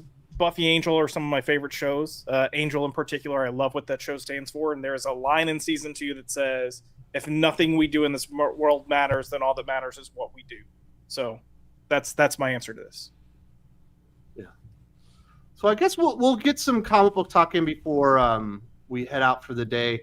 There was a big comic book that came out this week. It was Absolute Batman number 12. I don't know if you've been reading this one, Josh, but it was a pretty big reveal on the fates of 3 of the characters. We got huge, brutal reveals as far as the new Batman's Rogues Gallery. I thought this issue was a complete banger. I have a feeling that you and I are going to be on the opposite side of the aisle on this one. We might not be able to be friends anymore. We are. Well, I will still be friends. Look, I will say that I don't want to yuck on anyone's yum, to take an old school, expression and pull it forward. Oh, that made me cringe. I don't like that. No, because I personally, for me, there are just tastes that I have and things that I don't care for in books, and I feel like a lot of what Scott Snyder's doing in Absolute Batman, I just don't care for. Like, I feel like he's going extreme for the sake of being extreme. Like, in issue 11, you've got Batman's arms getting chopped off. His whole entire face and skull is crushed to the point that his eyeball is Wait, what? Yeah. That's in the book? Yeah. I stopped reading that dude's work after 0 year. But that's not something that actually happens, though. Are is we it sure? hallucination? Yeah, because Batman's in this issue and he has arms and eyeballs. I agree, but they showed him at the end of issue 12 getting surgically put back together. So that's my point. I think for Scott's stance, it happened and he got surgically put back together. It just does. It's a lot. So this issue, you get similar things that happen to Penguin, to Riddler. We learn Catwoman at the end. It's all just a little too much for my taste. That being said, I will say, there are moments of this book that I actually enjoy. Like, I really do. And I will give Scott and team credit because, hey, they're delivering a high-energy, action-packed book that isn't just people sitting around talking and eating. So for that, I will say good job. Is this the book for me? Absolutely not. I don't like the idea that Bane is the creation around pretty much all of Batman's Rogues Gallery. Like, I think to me, it lessens the world. And Gotham shouldn't feel small, and this Gotham feels really small. But if you're loving it, I'm glad you're loving it. I prefer Absolute Batman over pretty much every other Absolute book, but it's not my cup of tea. I'll say that instead of the other one. Aaron, is that better for you? That is better. I don't know why I have such a visceral reaction to that. It's just one of those phrases. It's like, some people, like when they hear the word moist, they just go, ugh. Oh yeah. And I'm like, no, moist. If I'm talking about a pastry or a cake, you better say moist. That's right. That's right. But I think it's if you say it, like if you go moist, and people are like, oh no, what? Oh God. What? I will also add real quick too. I thought this was a really good week in comics, and I hate that all this other stuff. Forget the Charlie aspect. Just even the Gretchen Martin Felker or whatever the name is. I hate that that's overshadowing how much good stuff came out. Yeah, it was a great week. I really enjoyed Absolute Batman number 12. Might be the best issue so far. It is very clear he was not put back together. Like, they show him shirtless in this, and the only thing he had was that venom implant. That stuff from the last issue was not something that happened. You even saw at the end of last issue that was not what actually happened. So that's very clear. It's very clear he was not. That stuff did not actually happen. The last page of issue 11 was Frankenstein Batman. Yes. And that's not how he is. That's what they're trying to set up. That's like, oh, is this what Batman's going to be? But it's not, because you see that the only thing he got was the venom implant. Because you see him in this issue with his shirt off, and he's got no surgical scars at all. He's just got the one thing from the venom implant. That's it. But you also start it's very with him clear that that's not what happened. And it's like, how did you get here? Like, how did we get to this point? Because of the prior when Croc saved him from Bane. That's how we got there. Okay. Right. He's got both of Have you been reading Absolute Batman, Josh? I have. You can tell it's happening. I have. You just gotta I've follow even it. discussed this book with other people who are sharing my sense of what. Like, I get if you don't like it, but it's pretty clear what's going on. I would challenge you to say it's not pretty clear, because I think we're taking the assumption that there couldn't potentially be a continuity error with the DC book, and I think we know that that's bullshit. They have continuity errors all the time. Yes, but that's not what's happening here. Josh thought that everything that they showed in the prior issue happened with Bruce getting all chopped up and everything, but I'm saying that explains that's what he would have done if he thought he could turn you that way. That's why I had to grab your friend. That's what I was telling Josh, but Josh was like, no. Well, I was pissed off that they showed us something that didn't happen. That was my reaction to the last issue. Right. That's fine. But I was saying it was very clear that didn't happen, and Josh was arguing with me about that. No. My point was that why would they then show him being surgically put back together in the last issue? If it didn't happen, he wasn't pulled apart to begin with. Yeah, fine. Yeah. I will. All that happened was the venom implant. That was it. Yeah. Which explain why his head is so tiny? What's up? No. I know this is silly, but because Batman's head is so tiny, I just won't read the book. I think it's a really dumb. Oh, is it Bane is Batman? Is that what Bane's got the little bitty head? Yeah, Bane's head's tinier than Batman's. It's just, the explanation is that's just Nick Drago's art style. He just has people with tiny heads. That's it. There's no reasoning for it. Except for Catwoman. Nick Dragotta could never draw me. All of a sudden, there's just a normal size head on an Aaron. I know. Because you'll notice all the massive people in the book have tiny heads. That's just his art style. Well, they teach you. Well, that's something they teach you in every art book. Like even in How to Draw Comics the Marvel way, they're like, the Hulk has a smaller head. Blah blah blah. Like, I get that. It just looks so jarring to me because I think of Batman is like Neil Adams Batman or Jim Aparo. It's just a dude. Even if I go stylized like Bruce Timm, big. Bruce seems to have a pretty big head in that book, though. Who does? Bruce seems to have a pretty big fucking melon on him. I haven't read it. But Bane definitely has a tiny little acorn-sized head for his enormous body. Well, all those the venom's like steroids. It causes shrinkage. Well, actually, the venom allows him to grow his cells at will, so he should have grown his head. At least that's the way it was explained. Isn't it nice to have this type of comic book conversation? Why is Batman's head so tiny? It's so refreshing to get some of the comic book stuff in here as well. Sully, did you think that maybe they went a little too far with the grotesque nature of some of these transformations? No, it was great. It's the first issue of Absolute Batman I've read in a little bit. I love Dragotta's art style. I love his cartooniness. I love his hatchings and cross hatchings in the shadows. I mean, I spent a minute looking at the ceiling of the tunnel that Croc is saving Batman, and I'm like, look at that attention to detail. I'm loving it. I love the grotesqueness of Riddler and what happened to Penguin. And look at Harvey. I mean, this is going to be good. I think this is a good step. And are you coming back? Might be, yeah. I might just catch up and come aboard. It's fun because you know me. Like, what's my biggest word that I use, and in deciding what's good or bad? And it's fun. It's simple. I'm a simple guy. I like to have fun with my comic books, and this is a fun book. It's got to be the best issue so far. You're loving phases 4 and 5 of the MCU then, because Kevin Feige's only direction is so make sure it's fun. You can't even make that as a joke, dude. That hurts my soul. What? the Feige Marvel thing? Phase 4 and 5. Holy crap, man. I've avoided that stuff. But yeah, I mean, this issue is like really fun, and a lot of it has to do with the artwork. It really does. And Clayman did the last issue. It was right on the same level. It was very, very good as well. That art was fantastic. I wish they would let him just take the book. Who, Clayman? Yeah. I think Dragotta kind of stepped up to the plate on this issue especially with the Riddler. That shit freaked me out, dude. Yeah, that was creepy. Dragotta's art style really lends itself to absolute Batman. Yeah, I don't mind Bane being the origin of this all, because it is a blank slate. It's a new universe. I like it. Yeah, I like how scary this Bane is. I kind of like the design of Bane. I don't mind the tiny head. It's so exaggerated. That's what makes it cartoony. I agree, and especially though, like when you're reading the comic, because it's easy to see like a page in isolation on Twitter when you haven't read a comic book and be like, "Oh, that's bad." It's like you read the book and it doesn't bother you at all. You're like, "This is sick." You're reading it, it's like, "This is really cool." Is that what I'm missing about Rob Liefeld's work? Like, if I start reading his books, will I start to go, "Oh, I get it"? I'm just giving you shit, dude. No, I'm full. Look, I picked into up every type of art style.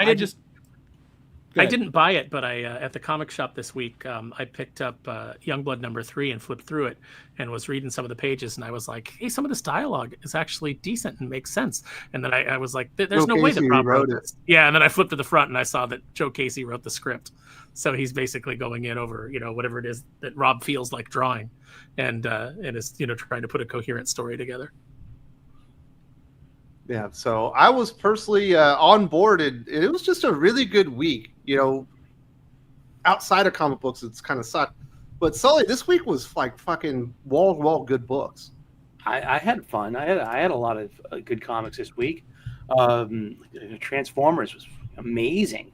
So good. Oh, it was so good. I mean, talk about cartoony art. I mean, Jorge Corona is doing a fabulous job on that. Aquaman, Green Lantern Corps. It was solid. I'm pleased. Marvel had a lot of stinkers. I'll say that much too. Okay. I avoided Marvel for the most part, but it's a good week to avoid Marvel. X-Men of Apocalypse wasn't bad. I love Iron Fist was actually really good. Iron Fist was pretty good too, which I was so surprised about. But Iron Fist I really enjoyed.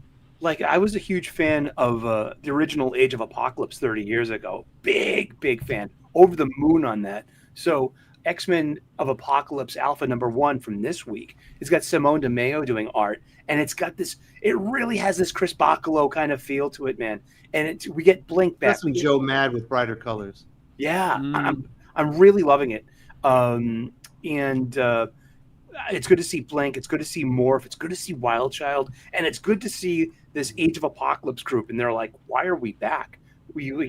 How did this happen?" Well, I'm all in for that, and kind of part of the mystery, And then Deadpool breaks the fourth wall and says, "Marvel got desperate." I will echo Sully. I enjoyed that book more than I thought I would. Mm-hmm. So did I. I didn't think it was great, but it was pretty decent. It was fine. It was fun. I had fun with that book. In series, once again, it was fun. I liked it. And you know what was great too? It's the final issue of Excremental X-Men. Exceptional X-Men. It's I think it's the last issue. And that's what makes it the best issue, because this was a pointless, awful series. So, Dylan, I know you're a big fan of Ultimate Wolverine. We had a question about what did you think of Ultimate Wolverine and the Cyclops thing. I thought it looked just a little too stupid. It did look stupid, but I still like the issue. But yeah, that whole thing was just whatever. I didn't really care for the whole Cyclops Sentinel thing, but I still like the issue. Yeah, I thought it was a little bit of a letdown, but there's so much good stuff. It was competing with like Transformers 24, Absolute Batman, Batman and Robin, which were all bangers. Aquaman was a fucking banger. Conan the Barbarian was probably better than all of them. Like, there's some good stuff. Yeah. Josh, you are the Batman aficionado himself. We got Absolute Batman, we got Batman, Detective Comics, Batman and Robin, Batman Dark Patterns, Batman and Superman. A lot of Batman books right now. What's your number one?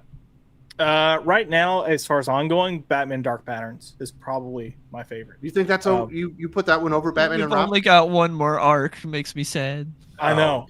Yeah, because there's something about this that's just kind of like, let's not focus on continuity, and it's got that throwback to like the Legends of the Dark Knight when it first started its run. Ooh. Like here's these kind of like shorter stories, but yes, you're seeing some threads continue, and it feels like they're trying to imbue that sense in a Batman book again, and I feel like it's been so long since we've gotten that I'm eating it up. What's that called again? Dark Patterns. Batman Dark Patterns. I'm writing that down. It's also the best work that Hayden Sherman's doing. Like Hayden Sherman on Dark Patterns compared to Absolute Wonder Woman, I don't know what's going on, but completely Dark Patterns agree. Great. Absolute Wonder Woman, I'm like, his art style just doesn't fit that. It doesn't fit that world, but it fits this old timey Gotham perfectly. Yeah, and his panel layouts and everything. Oh man, it doesn't he's fit killing fantasy, but it fits like dark, gritty, weird underground Batman book. Yep. Yeah. I love the big, bright ass neon yellow bat symbol. I'll even say that just in general, we're getting a lot of good Batman. You've got Dark Patterns, you've got Batman and Robin, which I think has been excellent. You've got the Robin and Batman Jason Todd miniseries that I thought was really damn good. Even Batman and Robin Year One. Like if you choose to read Mark Waid, if you like that kind of like lighter sensibilities kind of take, it's a fun book. I will say Robin Year One and even gosh, I can't even think of what it's called now. But there was Batman the Gauntlet. I think those do a better job. Even kind of not Long Halloween, but Dark Victory. It's got those kind of vibes. I think those other books are better, but Year One is still fun. I think. Did you like the Michael Osio art on Batman and Robin? I'm fine with it. Yeah. This is his first issue this week. I thought it looked really good. I was happy to see him arrive. It seems like DC's going for the gold though. Like they're trying to reestablish their big characters on every front in a traditional way that appeals to new and old. And I think they're just trying to take over that like Marvel space because since let's say since like 2012, DC's kind of been an afterthought to Marvel, belle of the ball. But I think this is their time. Other than Rebirth, where they definitely stepped to the forefront. Oh, and I bought those. I recently picked up the trades, even after I had the issues. I don't know why that book fell out of favor with me. I liked Batman Rebirth and a couple other titles I was reading. I think I just got busy with the channel and stopped reading comic books. That's the thing even another thing that's sad about this whole Red Hood situation is because DC's doing so good on most books, and then you have this just garbage truck come in because a lot of their stuff is really good right now, and it's not getting the attention it should. I don't know why they every once in a while they're like, let's do a Fartacular, let's do a Fire and Ice, let's do a Gotham City Sirens like bimbo book. Let's do this weird Red Hood thing, and it doesn't fit anything that they're doing across the rest of the line. If Doc was here, he'd point out how they always have a habit of shooting themselves in the dick. So that is true.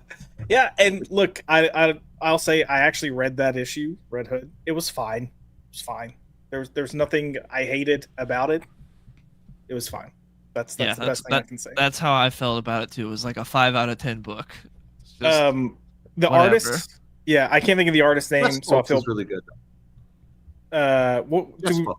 Jess Folks, yeah. I thought his art was really, really good. His action stuff, I think he can work on a little bit because it felt a little flat, but the book looked good. So, shame. Any final thoughts on Absolute Batman? Did you get to read it, Aaron? No, I did not get to read it. I didn't pick it up this week. It is for me, it is like a guilty pleasure book because it's just over the top and dumb in my estimation. And I've said before, I'm enjoying it on that level. But this week when I went to because I went to a couple of shops and I didn't see it on the new shelf, so I didn't even think about it. And so I don't know if it sold out by the time I got there, because I went around yesterday to Midgard Comics and to Action City Comics and Toys over on Federal Way in Washington. Shout out to Charlie, the new owner over there. Really great guy. Had a good conversation with him. But did not see those books. I just filled out a lot of stuff that I was missing and picked up Transformers, obviously, because I finally read Transformers 23. So I needed to read Transformers 24. And both of those are spectacular. What'd you think of 23? Was it as good as I sold it? It was as good as you sold it. The moment when you get the juxtaposition of Sparky and Spike and Optimus Prime and Bumblebee, oh, and that father and son, I thought was really powerful. A little lip quiver. That got me. I got verklempt a couple times in a book about big robots. It's like that's the thing that people don't get. And even Hollywood, when they do these movies, they're like, well, we have to set it on Earth because people won't care about the robots. You have to have human characters. And it's like, no, we all watched that 86 Transformers the movie and were traumatized by the death of Optimus Prime. I know people who weren't even born yet, who their older brothers showed it to them later and were absolutely crushed by it. I mean, just the moment when certain characters, are we talking about it? I mean, because issue 23, yeah, because that was like a month ago. But I don't know if we would have spoiled 24. All right, then I won't say it. Because it was don't spoil 24. It was a very emotional moment for me in that. With one of my favorite Transformers characters, too. Oh yeah, when he offers himself. All I'll say about 24 is one shall stand. I'll say about 24 is go out and buy a copy. Yeah, support your local comic book shop and enable your habit and get your own copy. It's time for Dylan to get on the fucking bandwagon. Stop sitting on the sidelines, dude. Dylan, stop sitting. What's wrong with you, man? Go fix yourself, you will love Dylan. it. Sheesh. You will love it at least as much as you love comic booking wrong. I could not care less about Transformers. Dylan is proving the problem with Gen Z. No, I'm kidding. Hold on, I'm a generation. I'm right after Transformers. I'm in that weird window where Transformers was before my time, but they kept pumping out toys like Beast Wars. But I own the movie, the 86 4K. That's how GI Joe. That's how GI Joe is for me. Like, it was in its heyday before my time, but I love GI Joe. They still had toys and everything that got into that. But Transformers, I just never cared about Transformers, and I still don't. Even though everyone's like, "Oh, this is the greatest comic book ever." I'm like, Dylan, that's nice. Don't care. Dylan, you can win. Dude. You can win if you dare. So, Jeff, before we start wrapping this bad boy up, I really like K-pop Demon Hunter. Sully, he likes it as well. Aaron every show, this guy brings up K-pop Demon Hunters. What do you think? Is it good for you? I have heard the name. I don't watch it or read it. You haven't watched K-pop Demon Hunters, the movie on Netflix? Yeah, I got caught up on Dexter. What else do I watch? All kinds of stuff. But I don't watch a lot of genre stuff because, like I said a minute ago about how The Simpsons has become self-referential, if I want to create stuff, I try to watch stuff from every kind of corner, not just geek culture stuff. And so now a lot of it just kind of falls off my radar. You should definitely check this one out. I'm down. You've seen it, right, Josh? I need that Wokebusters billboard, Jeff. You gotta get that to me. I have not watched it yet, but I haven't watched it yet, but I'm not opposed to watching it like Dylan. I just haven't. The gay guy on the panel hasn't watched K-pop Demon Hunters. Yeah, I'm not the biggest K-pop person. So I'm not either. I'm not either. I know, but it's where Dylan's like, I'm not watching that. I'm open to watching it. Dylan recommended it to me. This has been fact checked and it's wrong. I don't know. I think I believe Wes in this one. Dylan out here, you should watch this. But did you do it? You should watch this, and then it was good. It was the other. No, it was Sully recommended it, and then the next week Wes was like, I watched it. Thanks for recommending it, Dylan. It's like, I didn't recommend it. We're throwing Sully under the bus again. Wait, so there's a sing-along version of this? Absolutely. It's the same exact movie with the lyrics to the songs when the songs made a bunch of money. Yeah. I will take your man grief and I will take your Jeff grief, but I will not take any grief over K-pop. You shouldn't. Dylan talked about it for 10 minutes about his girlfriend, I guess, wanting to watch it with him. And that's why I imprinted K-pop Demon Hunters onto him. This never happened. I have a question. Is this really good, or are you trolling me? Because I'm about to hit add to my list. It's very good. I've Excellent. heard, I've legitimately Okay. heard from multiple people in the sphere and outside of our sphere that have loved it. This was a 2-week conversation at my job where normies were like, "Oh, my kids wanted to watch this, and I was dreading it, and we watched it, and it was excellent." So, Yes. Yeah, okay, I'll take you. It Look, is I'm not very made for open-minded me, to watch Jeff. it. So And I enjoyed it. okay, hey, it's got the Aaron Sparrow seal of approval. I'm there. Well, yeah, it's got the Dylan seal of approval, the West seal of approval. It's got Sully stamped on that bad boy. Josh, We are good to go. are we gonna watch it and text each other It's like, all right, I wow. watched it. What'd you think? I think we should have a stream set up so we can just backstage a watch talk party. as we're watching it. You know what? Hold Yeah. on. If I watch it and I find it to be Dylan, worthwhile you've gotta- talking about, I'll invite you guys to my channel and we'll talk about it. Let's a good do it. idea. I'm game, I'm in. dude. I will Dylan, have you fun have doing to it. outlive. You have to outlive Wes, because if you don't, he will get up at your funeral and he will say, the one thing that I can say about Dylan is that man loved K-pop Demon Hunters more than life itself. That's true. For I some was reason, there. he refused to watch it or read I Transformers. still remember the day that he recommended it to me, and I was skeptical. And I went and watched the movie, and I was blown away. And that man had impeccable taste in film. We're on 4 weeks in a row of this damn movie getting brought up every Well, time. how long did we Every go? How long did we show. go through the Aaron hates the Midwest? Yeah, How long? Oh, I did mean, that was true though. yeah. You do. You were talking There's about literally Dylan, like turn on you. There's literally a clip of you being like, "Yeah, the Midwest, they're all slow and simpletons from the retarded." middle That's part. not what I said. You have to talk Aaron, real slow I'm in to the him. Midwest, man. You might be burning a bridge with me right now. No, I Yeah. said that it's a slower pace of life. So when you It go is. to the Midwest and you're from You have to talk slow to him. you're 'cause from they're stupid. California. No, it's just they're the person that's ringing you up, they're not in any particular hurry. They're just like boop, boop. Whereas in California, Life it's is like a boop, box boop, of boop, boop, chocolates. get the hell out of here. It's a nicer group of people because I they're don't- actually we're all engaging dumps. with you and taking their time. I don't know though, man. My Ralph's out in L.A. Everyone was so nice. They were salt to the earth people. They weren't from L.A. They were just like. Well, there you they're go. like- yeah, that's the thing. Nobody's really from L.A. And if you are, you're just not worth it. But yeah. Get away from California, Aaron. Unless you have to be there for business, there's no reason to really be there. Oh no, I I'm left, and I'm better off. definitely looking. Definitely looking. I love that Jeff was like my Ralph's out in LA. His the grocery store had good people.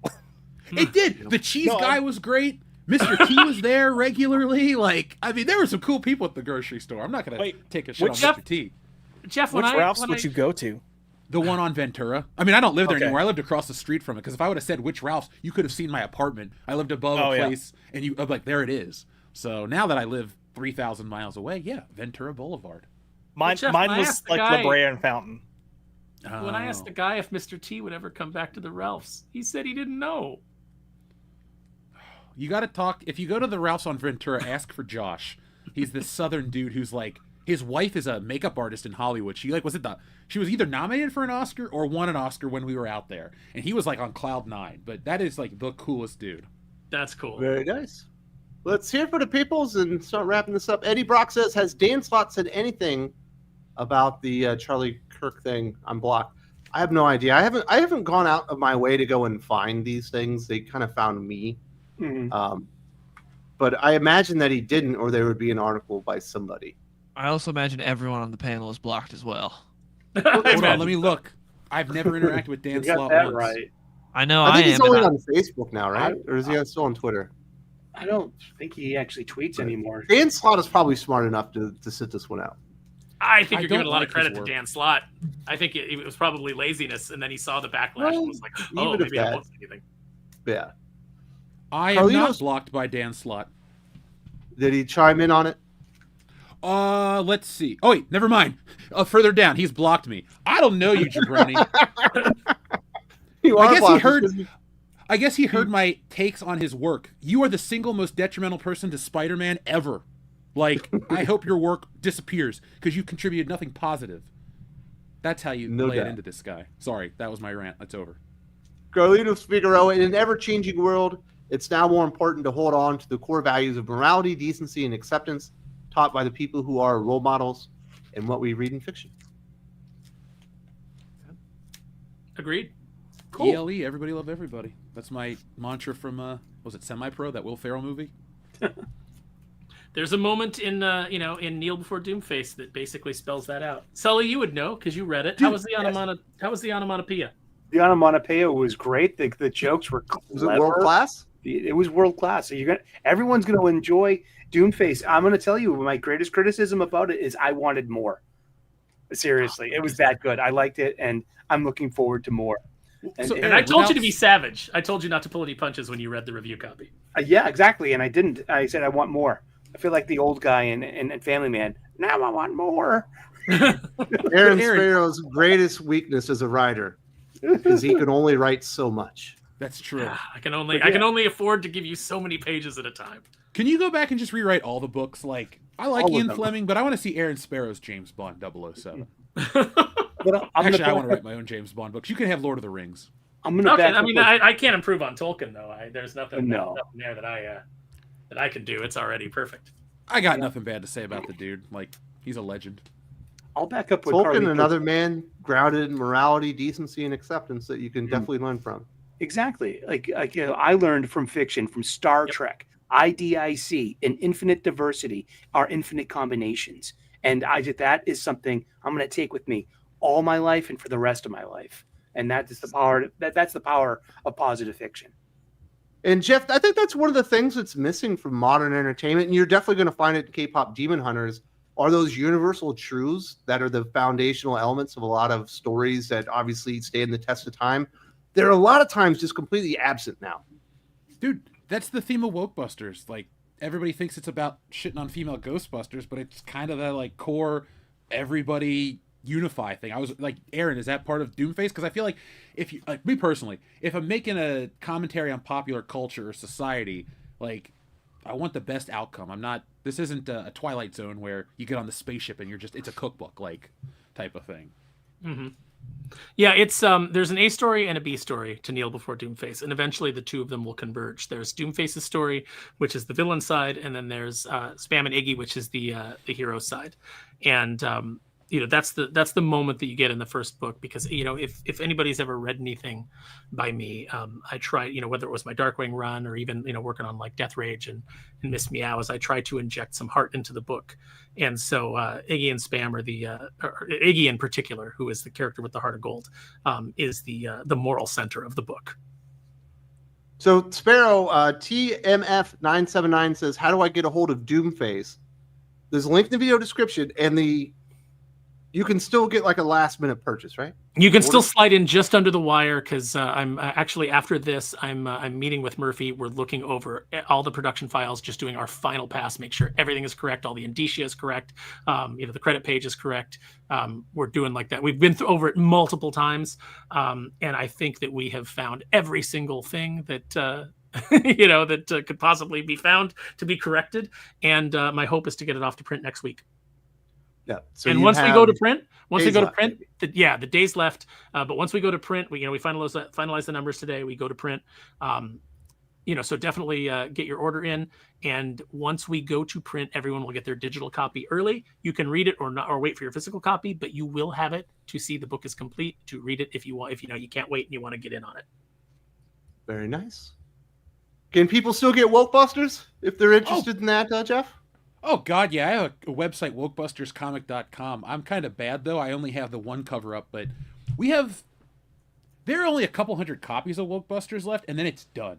So if you're interested in it, go to Wokebusters Comic and check it out. Get a lot of positive reviews. Eddie Brock, 94. Yeah, and I'll tell you that Wokebusters... Yeah, say Wokebusters, could easily take place in the same world as Kneel Before Doomface. That's maybe we need to sit down and create a a universe. We figure out we divvy up the pie, and we create this. I don't even know what the universe would be called, man. I'm calling dibs on Antarctica, dude. I want all the ice peoples. It's yours. Thank you. Now I'm part of the universe, man. Eddie Brock. Anyone else sick of One World Under Doom like I am? Now we're getting The Will of Doom by Chip Zdarsky, which ties into his Captain America series. Oh, That's still coming out. yeah. Oh my God, Cap 3 came out this week, and it's a hot mess. I mean, and it's awful, and you can feel Zdarsky's polemics coming through on every page. And then there was the hot mess of One World Under Doom #7. It's just like scene to scene to scene. There's no transitions or reasons for things happening. It's just this big mess. You just go to the astral plane for giggles. Man, and wow, that was bad. Yeah, Marvel. Yes, I'm sick of the book, and I dislike it. Mm-hmm. The only good thing about One World Under Doom is Red Hulk. Agreed. Yeah. Yes, please. You are not alone. Then he finally says, Carnage is the only hot comic by Marvel at the moment. It's okay. Eddie Brock is now Incredible Hulk's Carnage. still good. Yes. Or Eddie Brock is Carnage and MJ is Venom. MJ is Venom. And that's the new status. Rich Jones is Around still? Secret? Is that, no, what the hell is its name? not Sleeper. Sleeper was using him as a drone. Now he's the other one that's red. Is that Toxin? Toxin? Toxin? Toxin. Oh, those stupid symbiotes! I hated that back in the day. Then you shouldn't read Marvel today. I don't, man. It's a big The thing. only thing I do to support my local shop is I'll go in about every other month and I'll pick up all the Spider-Man books I've missed, and then I can even show it to you right here. Look, underneath my other shelf, here's all kinds of Spider-Man books. Never read a single one. Like, I love my store, Rock and Rooster. Shout out to you guys, but like, I only do it to help them out, and I put them because I want to collect every issue of Spider-Man. That's in my. I don't have a lot of space right now, but in my living room above something, I keep all my long boxes and short boxes. Mm-hmm. Spider-Man is my goal. One of them. Eddie Brock Carnage is pretty good. As far as the ongoing Marvel's books, it's probably in the top 5 easily. Did Cletus Cassidy ever come back from space after the Century ripped him apart, or has he been dead since then? He's dead, and then but Carnage had a genetic memory of Cassidy and recreated him. Was that what happened in the last series, or Venom War, something like that? Dude, I read old comic books like every day. I read books, but they're old ones. So, but I think Eddie Brock Carnage is a good book, but it's even better when Jesus Saiz is doing the art, because this week's issue fell mercilessly flat, and the art was kind of really boring, and it did not elevate the mid story. There we go. Let's talk about some comic books to recommend. We could all use some escape from the day-to-day things going on and all the negativity. Let's talk about some great comic books. Sully, I do want to apologize. I feel like I was probably a little too hard on you. I probably should have approached you in a more friendly manner earlier, because I got what you were going towards, and I should have given you more grace. So Well, I do apologize for that. I apologize to you too, because we're friends, and you are a serious Christian, and it's like I might have said it was coming off a little awkwardly, but also it's good to be pushed back on, and that's what I was talking about with Charlie Kirk himself. It's just the whole thing of here's your theory. Oh my gosh, I'm having a peer review literally, and you're poking holes in it. That's perfectly fine and acceptable, and I'm glad, and I'm very grateful and blessed for us and this forum, and you as a host, and all of you guys as panel mates. And I'm so happy that we're all friends, and this is a great place to talk about stuff, and especially new releases. I went to my local. You should write this down, Sully, because if you talk to my wife, I don't apologize for much. Well, thank you. I mean, seriously, and yeah, I mean, and it's I'm fine. Thank you, Wes. And and we're all good. And this is the best time. Saturday mornings are alive again, and it's because of this show. And this is fun, and we got to all share this together and continue this comic book shop style conversation. Speaking of my comic book shop, I have picked up 3 books this week. All 3 were on my poll list. I got Aquaman #9, written by the great Jeremy Adams. This is really good, and it's I just checked it out on League of Comic Book Geeks. This is at least solicited for up to issue 11, so hopefully this is going to be the little book that keeps going. And for us to, if you want more Aquaman, go out and buy it. Seriously, that's how we're going to keep this comic book alive. The art in this is really good. The story is really good. This is high octane, fun superhero book, full of action, this is quite classic, and you will not be disappointed. Speaking of more Jeremy Adams, we've got the Starbreaker Supremacy Part 4 and Green Lantern Corps. Big things happen in this issue, and I'm not going to spoil it because I didn't want this character to go away, and hopefully it won't be their last appearance. But there is they killed off Hal? I'm not saying anything. We'll wait till next week. I'll spoil it next week. But This is a fun book, and don't miss out. Support Jeremy Adams. He is the best writer at DC Comics, and he deserves, that contract he just signed. But my pick of the week, Transformers 24, written by Daniel Warren Johnson, art by Jorge Corona. I mean, look at this! Look at this! Look at this! It's Megatron versus Prime. Headbutting. Dylan's like, I don't care. Right?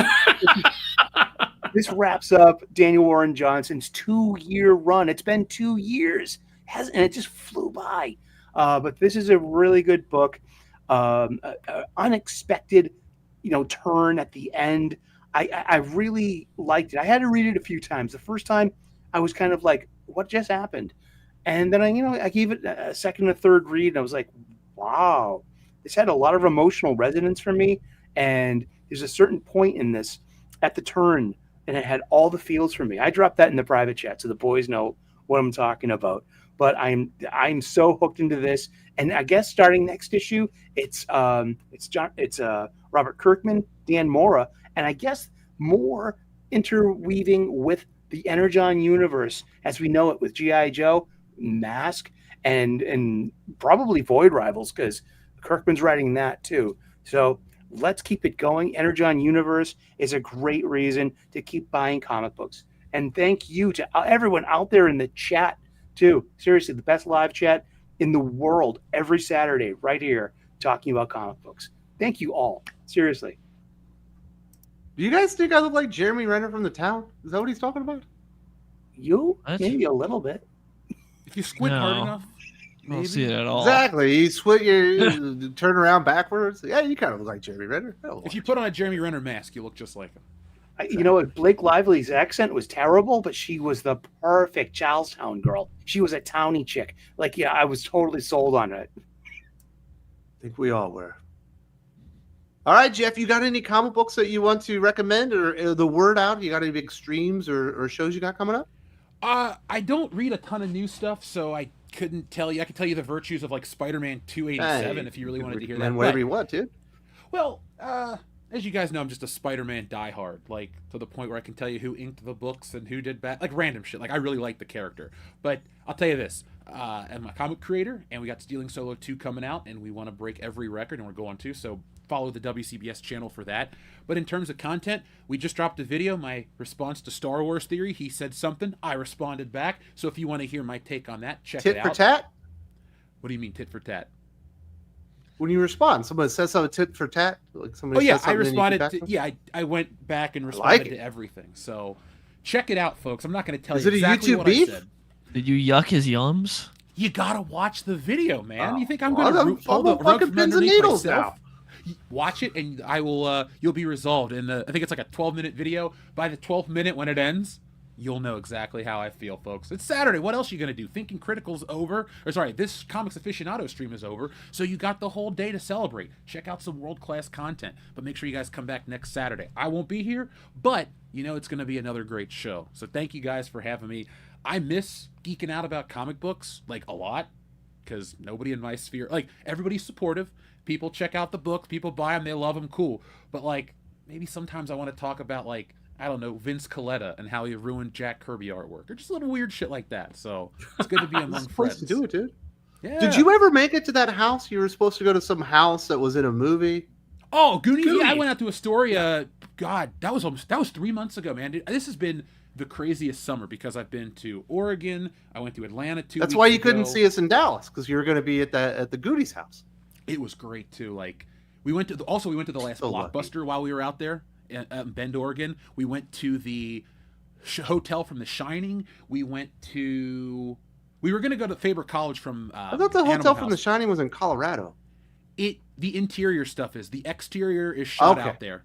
because we drove up a mountain, and this was early June, so it was hot. But you go up to the mountain, and there's ice up there and snow. It was cool. I filmed it all, folks. I'll put it out on Patreon, and I'll put it out on Shorts eventually. But if you want to know my summer travels, check it out. And I'll be back in Lexington for Scarefest in like a month. And then we're starting our big con push next year. I'll be at a lot of cons.